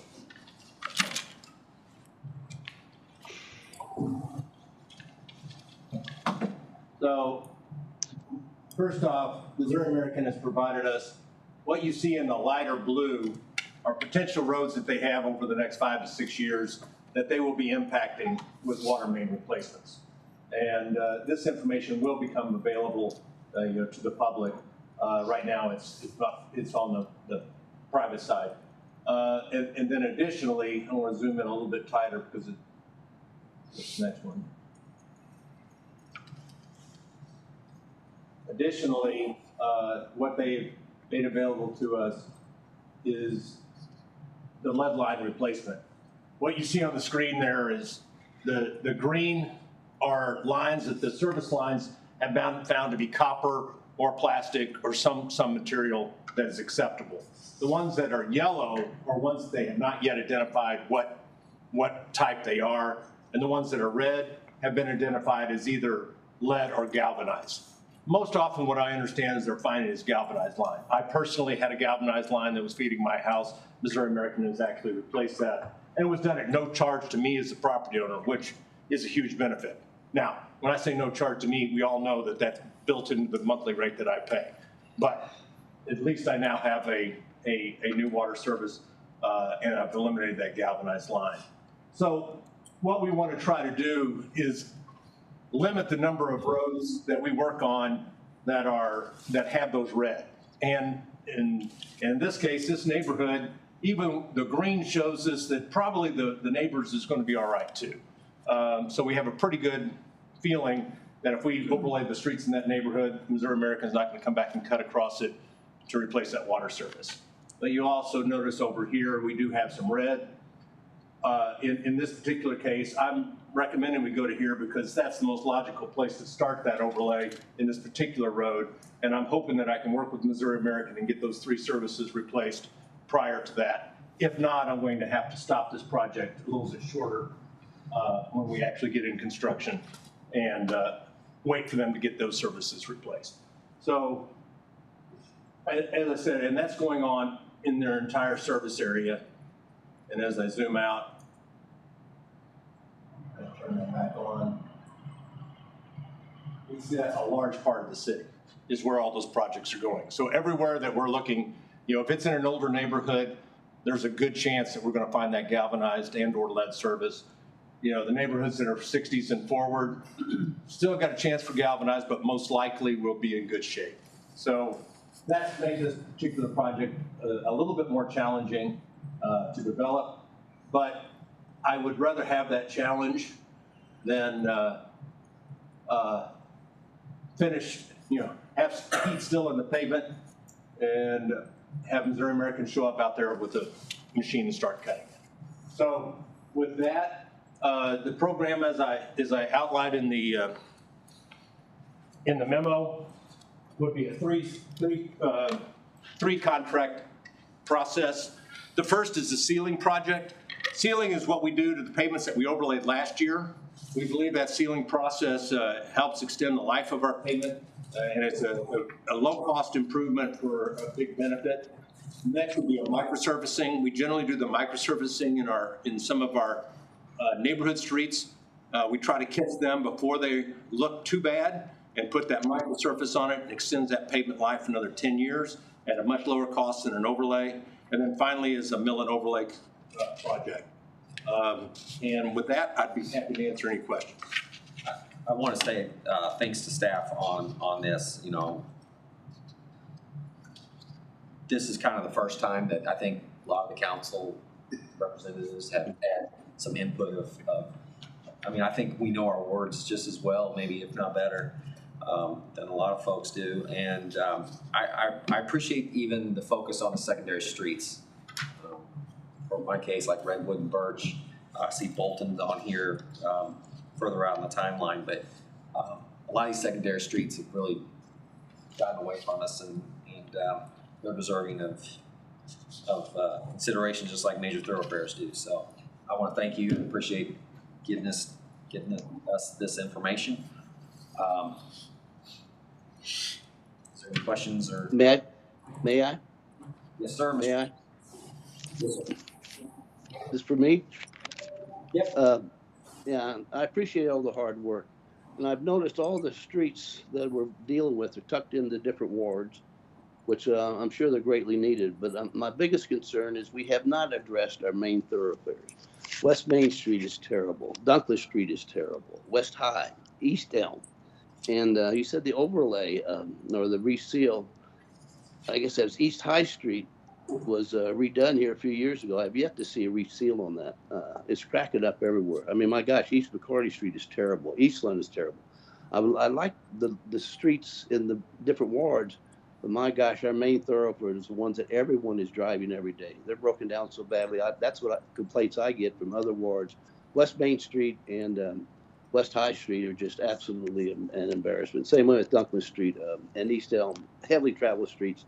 Nothing's been done for them in a number of years. So I'd like to see us start concentrating on our main thoroughfares. So at least we present a halfway decent face on the surface rather than deeply into the neighborhoods. Thank you. I know it's a balancing act. Yeah, and one more thing to point out, I think this is this the last year of the increased funding? Oh, I'm sorry, yes, I should have looked at my notes. Thank you, Matt. You know, in the Jefferson sales tax, it was allocated $1.38 million annually for the overlay. Last year, the council found $1.6 million that they allocated for us in addition to that. We spent a good part of that last year. We had $500,000 still left over, which makes our budget this year $1.88 million. Then we're going to spend pretty much every dime of that this year. But next year we'll want to be back to that budget of 1.3 8 million. And if you look at the plan in the spreadsheet, obviously I have not balanced it in the out years for that much smaller budget. I started to try to do that, but I didn't want to make this an 8-year plan. Next year we got more work to do to get this under budget if there's no additional funds found for this program. And to address Councilman Deacon's message, major thoroughfares, we do try to prioritize them. They do take a lot of money when we do it. In the situation of West High, I was really hoping that I would be able to do it. But if you look at those red dots, they're all up and along West High, and same as West McCarty Street. So we're really going to need to wait for some of those streets till we get beyond this service program quite a bit further. But we certainly understand it. And McCarty Street, East McCarty Street is on there through the rock cut, actually planned for potentially next year. But again, we got to refocus this project to whatever that budget is next year. Well, again, that trade-off, I mean, with you not focusing there on High Street because of the red dots, was able to do some of these secondary streets. And exactly. This year is much more geared towards secondary streets, primarily looking for neighborhoods where I had those clear. Yeah, more than ever before. I mean, probably more than ever before. So, take it while we can get it, I guess. But I do share Councilman Deacon's sentiment as well. Councilman Schwartz? Yeah, just quickly, if I'm doing my math right, is the overlay about $70,000 a mile? I haven't ever done that math, but that sounds reasonable, yes. Lane mile, yeah. Lane mile? Yeah, some streets are 3 lanes wide, some are 2, yeah. It varies. I mentioned this is my 21st year doing this project, and I look back, I think my first year asphalt was $28 a ton. I'm estimating $115 a ton this year. This is an estimate. That's a good point. So once the list is endorsed by you guys here, then we go out for bid, and we assume we're hopefully in the range. But we'll have to make adjustments then before it comes to the council. Well, we may be able to add. There was some discussion when we were going through the yard waste that the city's saving around $250,000 didn't amount to much when it came to our roads and the upkeep of them. But in reality, it could amount to almost 4 miles of overlay in this city, which seems fairly significant, being we're only talking, 55 total this year. So if you add an additional 3.5 miles to that, it's actually very significant, the savings we're seeing from that yard waste. So I just want to delay any of the talk that savings doesn't have a real effect on our budget. I guess one would even say it has an ROI. It does not have an ROI. Okay. That's an action item, so we. Yeah, if you endorse this, then we'll go out to bid. Absolutely. And is there a motion to the council? Is there a motion to approve this project? Second. Roll call. Deacon, Aye. Lester, Aye. Spicer, Aye. Schwartz, Spencer. Aye. Thank you very much on that. Hey, item I, MoDOT microtransit study. Mr. Morash and Mr. Steck. I'll let Jerry tee it up, but obviously you know the background, some of the background. Okay, as we've worked forward in investigating, the possibility of doing microtransit here in Jeff City, we've got with MoDOT, in order for us to really do anything, it has to have approval through MoDOT. But we met with them a couple weeks ago to talk to them. They are currently doing a study on microtransit. The first phase is a study of the current systems in Missouri that are using microtransit. I know St. Louis and Kansas City have large areas of microtransit. So this first phase is just to investigate, see what they're doing, get reports on that and stuff there. That should take through August or September to get that report. And then they've looked at the possibility of including Jeff City as they move into the next phase, which would look at stuff for how to run microtransit, what would be the best way, kind of like a feasibility study. They take that information and stuff there in order to make sure that you could, what's feasible in order to do it right, what would make it work the best. They would also have opportunities that they would help with funding and different stuff there. So we can, that, if we move forward any faster, we would have to finance our own feasibility study and, figure out a lot of this stuff, but we can use MoDOT to help us out with a lot of it with very little cost on our end. So that's just kind of the information of where we're at right now with this, of the next step in investigating the microtransit for Jeff City. Yeah, and Mr. Crane shared an email with that, and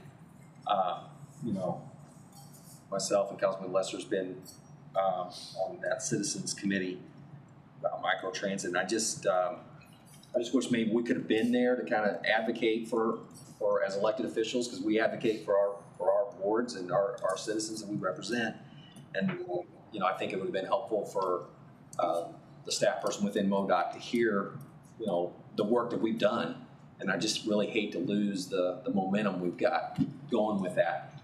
So if you could, maybe eventually set something up or just relay that we'd like to keep this going and not have it. Yeah, because we came kind of in this, that MoDOT had already started this plan before we realized what we had to do to go through MoDOT for all this stuff. So this was already in motion of what they're doing. And they've actually got an outside fund that's doing this for MoDOT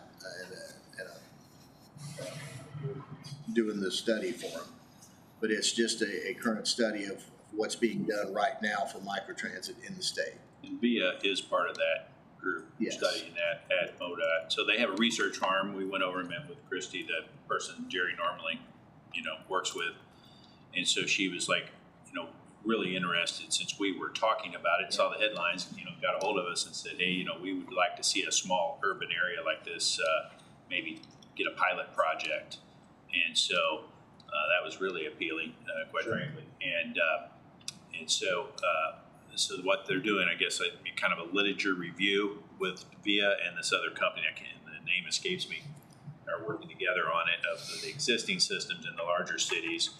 When they complete that, then there is some public participation they would help us with to kind of get the public involved in this, and potentially then seek pilot dollars for us to get this up and running. So that's really attractive in my mind, that they would be able on the forefront with us and kind of help us do this. So. Well, definitely the long game is very important to get MoDOT's, And, we could still keep moving, have Leanne go ahead and send out our, whatever it is, RFP or Q, one of the two, I can't remember, and kind of start going down that line and getting some things in place. But that pilot money would really be nice for the community. Because even if we go out for RFP or RFQ, first step of there, MoDOT would have to approve that before we could go out for it. Councilman Lester. So what is MoDOT's time frame for studying and then next steps for that? The current part of the section they're doing now, the current time frame is August to September to complete that part. I really don't know any more on the time frame after that. I think part of that depends on what happens with what they find out from this literature study that they're doing on the other agencies. And, because that's when they look at what to do, and because, they're looking at, there's three sections in this. You've got the rural area of Missouri, the small urbans, which is Jeff City and a few others like that, and then you got your large urbans, Kansas City, St. Louis, anything that's over 200,000. So that'd be Springfield. So Mr. Marash mentioned about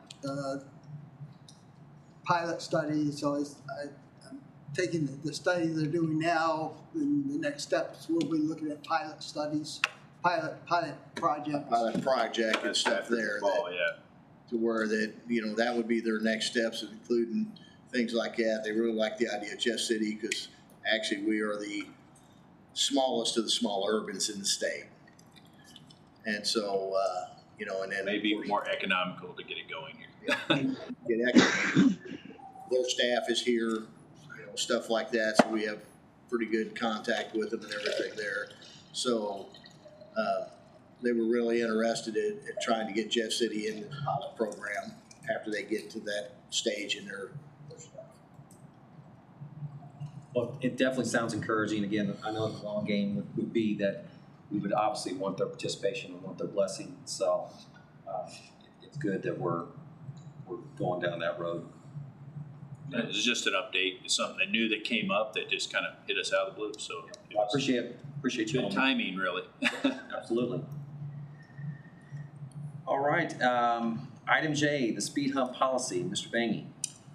Yes, not a whole lot here. I know that last time around, and actually for several months, we've talked about speed control, traffic calming, and I think last month, Councilman Spencer, you had brought forward some language, and there was some discussion about speed humps and speed hump policy. So I think we had talked about perhaps coming up with some sort of larger policy discussion or otherwise, but I think after we were at the meeting and hearing the discussion, it seemed as if the direction that we were hearing was that really we didn't want to pursue speed humps as an option. And so this memo is just basically put some language forward that perhaps the committee, if they so chose, could endorse, just to kind of formalize that a little bit so that as we move forward in talking with citizens, that we can let them know that that we're not really looking at speed humps as an option for the city. So just basically looking for something formalized so that we can convey that information to the public. And what we have told people for a long time is through this transportation traffic group is that if speed humps was the solution they came up with, then we'd have to go to this body because it would cost money and various things. And so it did their endorsement as a next step. And so it turned out that we did that one time on Adams Street and actually bid something and then it wasn't approved. And so we kind of get people's expectations to a certain level and, and trying to not do that. This would help us if you just formalize that. And ironically, I think we got 2 more requests last month for this in different areas. So it would be good for us to go ahead and say, hey, we're really not a speed hump community and we need to look at other things. I think there's even a proposed motion in the packet that the chair would entertain if the committee so wishes to endorse and move forward. The proposed motion is pretty direct. Would that prevent you from using any sort of speed hump in a city-owned parking lot or instances that are not roads? Because it basically just says never for controlling vehicle speed. So I didn't know if I think the city council, when they approve our budgets to do things, they can really, on any project, do whatever they would really so choose. But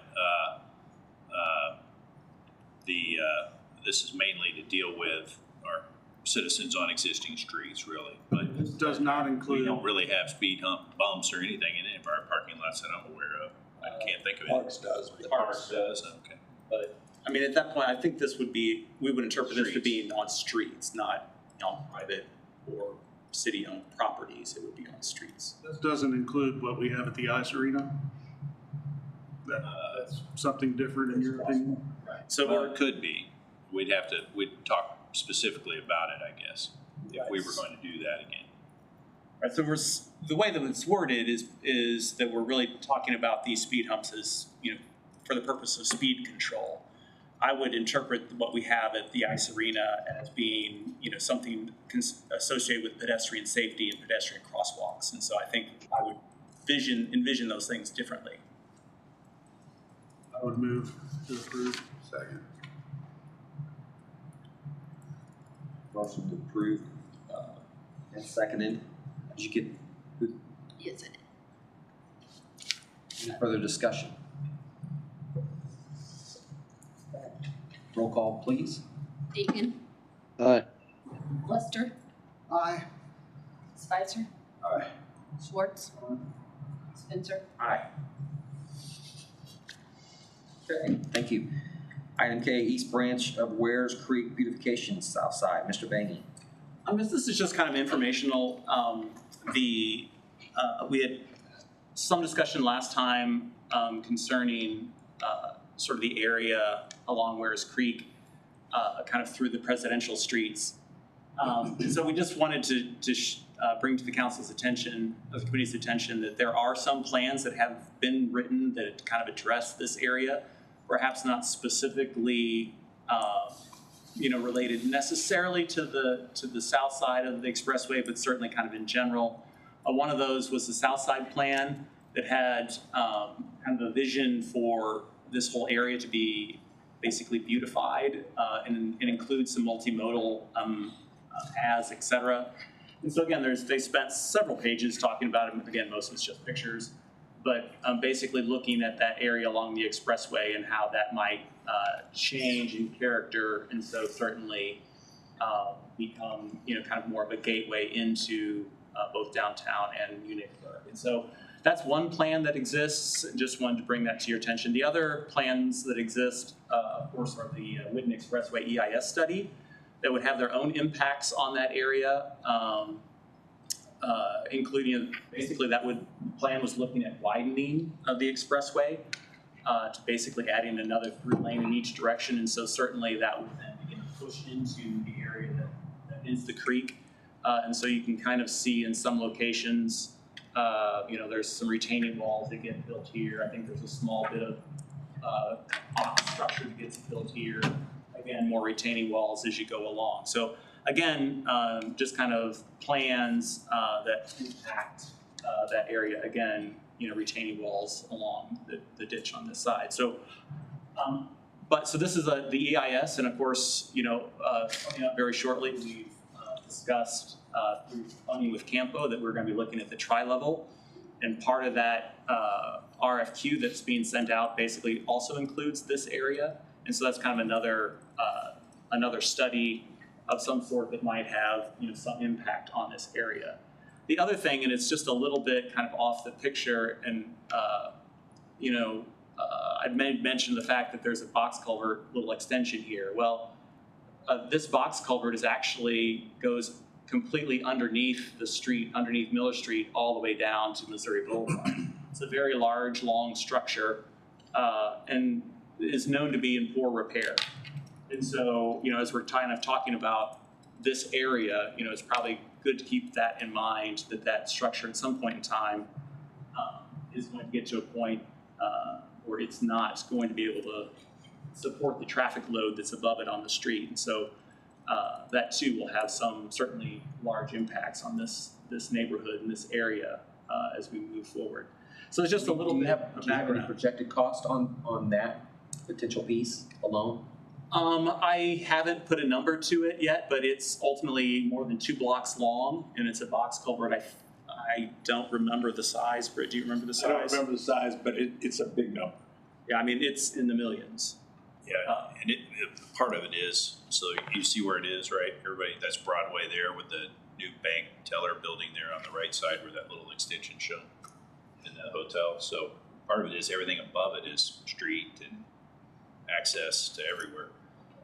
It was identified in our Burns and McDonnell master plan as a project, and there was a cost, but it's quite old now, but it was quite expensive then. So it's been a problem for a long time. It's one of those almost insurmountable deals that got some special funding to deal with. Is that a grant project opportunity, for something like that?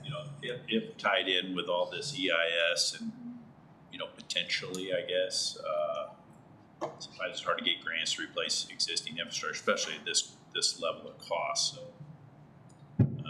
it's difficult. We don't often talk about it, and we don't really want to go look at it most of the time. I mean, be honest with you. Out of sight, out of mind.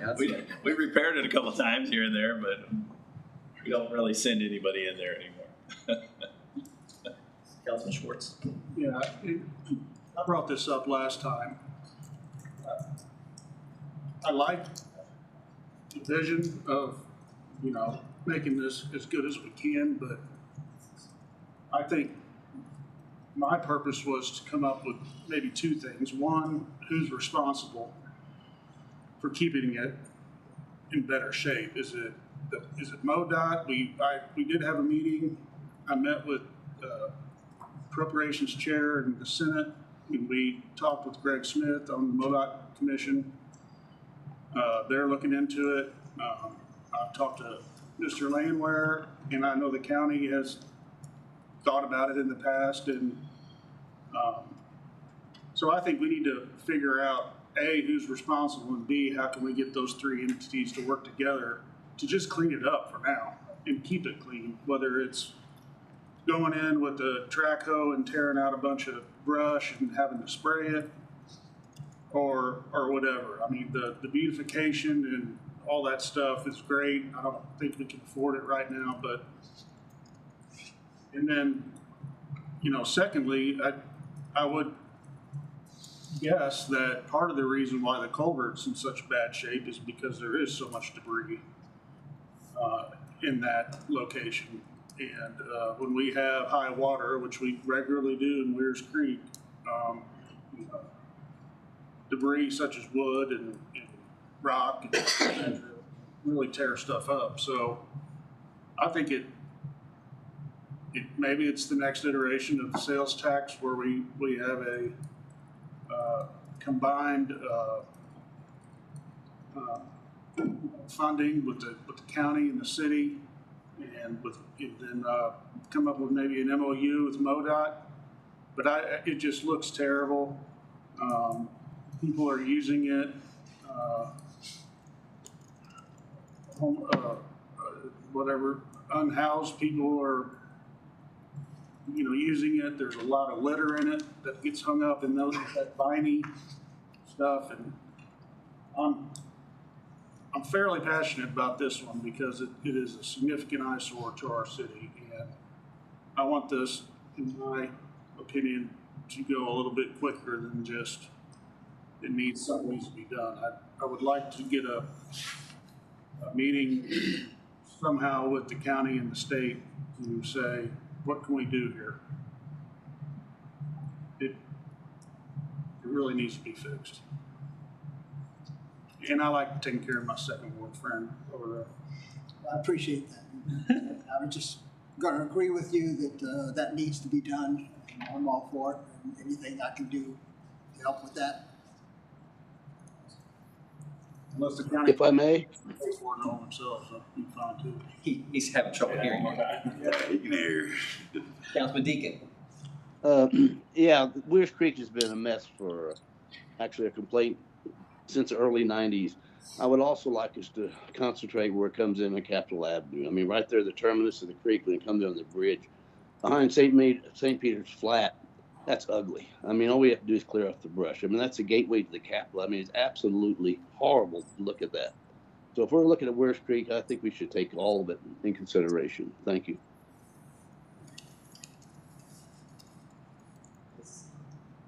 Mr. Langworth.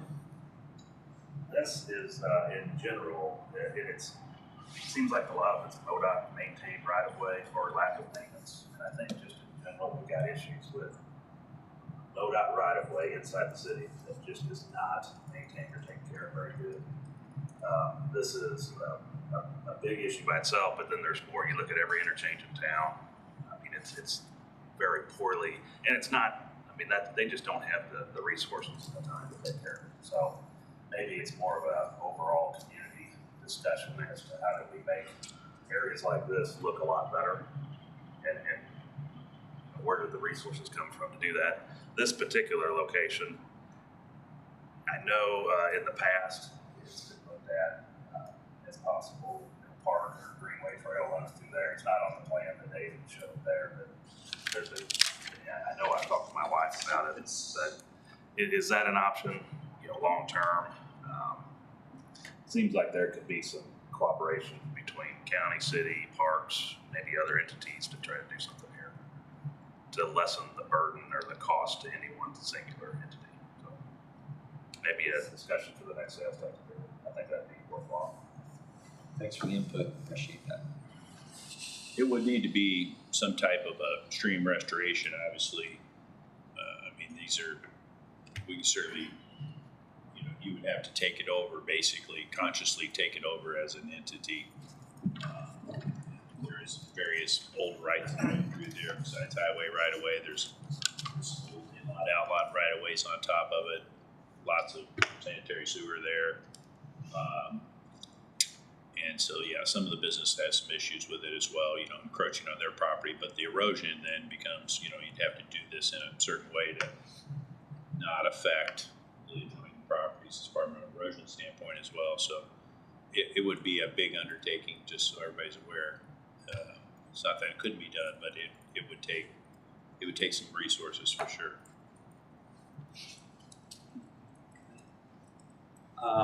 There is one additional item that was kind of brought to our attention this week, and that is 903 Monroe. There's some issues with trash. I took additional photos of it last night. It's not any better. And unfortunately, I know Ryan probably had other meetings to get to, but we have got to figure out a way to do something about this issue, because, and it's not just isolated to 903, it's an issue all over town that people, you know, overfill their bins and debris falls out. And, but when we're talking dirty diapers and wipes with feces on them, that's going above and beyond what something is tolerable in my view. So I guess just kind of surface level do we have the capability from internally of the city departments, not going through the municipal court process, but actually having fines that we can enforce immediately, you know? Because some of these are just not and I guess is that part of the statute that it falls in within that 10-day regulation? But I mean, it seems like when it comes to trash, that should be something that needs to be dealt with a lot sooner than allowing 10 days to be dealt with.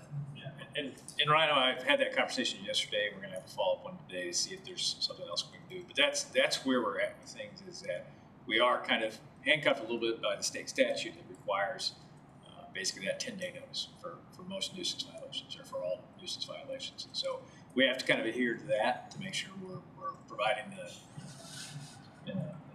correct procedure and process to actually serve those abatements and get them cleaned up. I understand it's kind of an immediate issue, so we're looking at some other options, but I can't guarantee there really is much option here. There's not a lot of wiggle room. I guess my first question is that if these are repeat offenders, I don't see why we reset the clock, so to speak, that, okay, they fixed it on this violation, now they got another 10 days. They fix again, now they got another 10 days. It just seems like a repeat offender should be dealt with differently than, you know, the person that, you know, randomly has issues. And to be clear, a repeat offender in our code is someone that actually has a nuisance abated 3 times in 1 year. And so they have to get to the point where we've noticed that the 10 days has gone by and we've actually taken action on the abatement. That does not happen very often. Most people do. I think we're at 98% compliance with any type of violations, but for that 10-day window to allow them to clean that up, that does sometimes put a lot of pressure on them. And so when we're talking about rental property and apartments,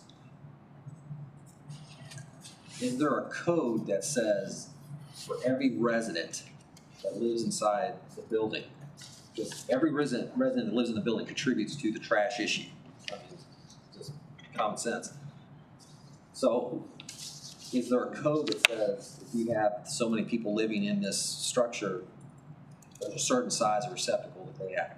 Because maybe that's not enough for these you know, duplexes, fourplexes to be handled by what I would call a normal residential bin that's provided by Republic. Yeah, I think that from my understanding, when you're in that apartment where it's 2 units, 3 units, 4 units, they have that option to either, the landlord can have a centralized location for trash, or they can have individual service per resident. So that's what I think we're seeing in that case, is that there's 2 units and they each have their own, basically, cart service. So that is allowed, I think, for the contract to allow that kind of, somewhat either way they want to go.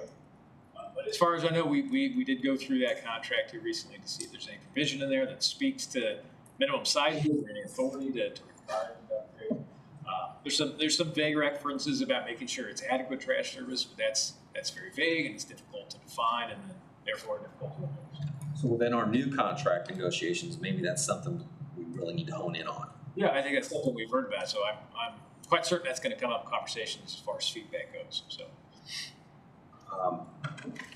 really the only relief is that citizens continually turn this property in. And there's some other things we can do, and we're looking at that. But we're going to do what we can do right now and kind of keep at it. Anytime there's a violation, we're going to come right back to it and notice that property again. So again, I think it's something I've discussed with Mr. Molman since I've been elected on the council, is that these type of nuisance issues as they pertain to state statute really need to be looked at, because we're really handcuffed, so to speak, with what state statute allows us to do, and it's not enough. And there is a little bit of difference in this one, in that some of this activities take place in the right of way, right? So it's off property. But as far as our historical, I think, application of that is, we still view it as kind of that same action. It still has to have that 10-day abatement window, even though it's in the public right of way, not on property, which is generally that distinction. But we do have some codes that kind of points to language about ticketing. So then we're bringing in kind of that police element. But there's a little bit higher burden there to actually be able to ticket someone when there's an issue going on. So we've had some of those conversations, but right now we feel like on the property maintenance side, I think we're moving on. I think there's no other old business. Item 6, reports of project status. Yes, I had included, I think handed out to you this morning was the kind of project status update. I failed to bring my own copy, so if you have particular questions, I'll try to answer them, but otherwise, we'll just let the report stand. Any questions of Mr. Bainey on that piece? All right, Chair would entertain a motion to adjourn. So moved. Thank you all very much. Appreciate your time this morning.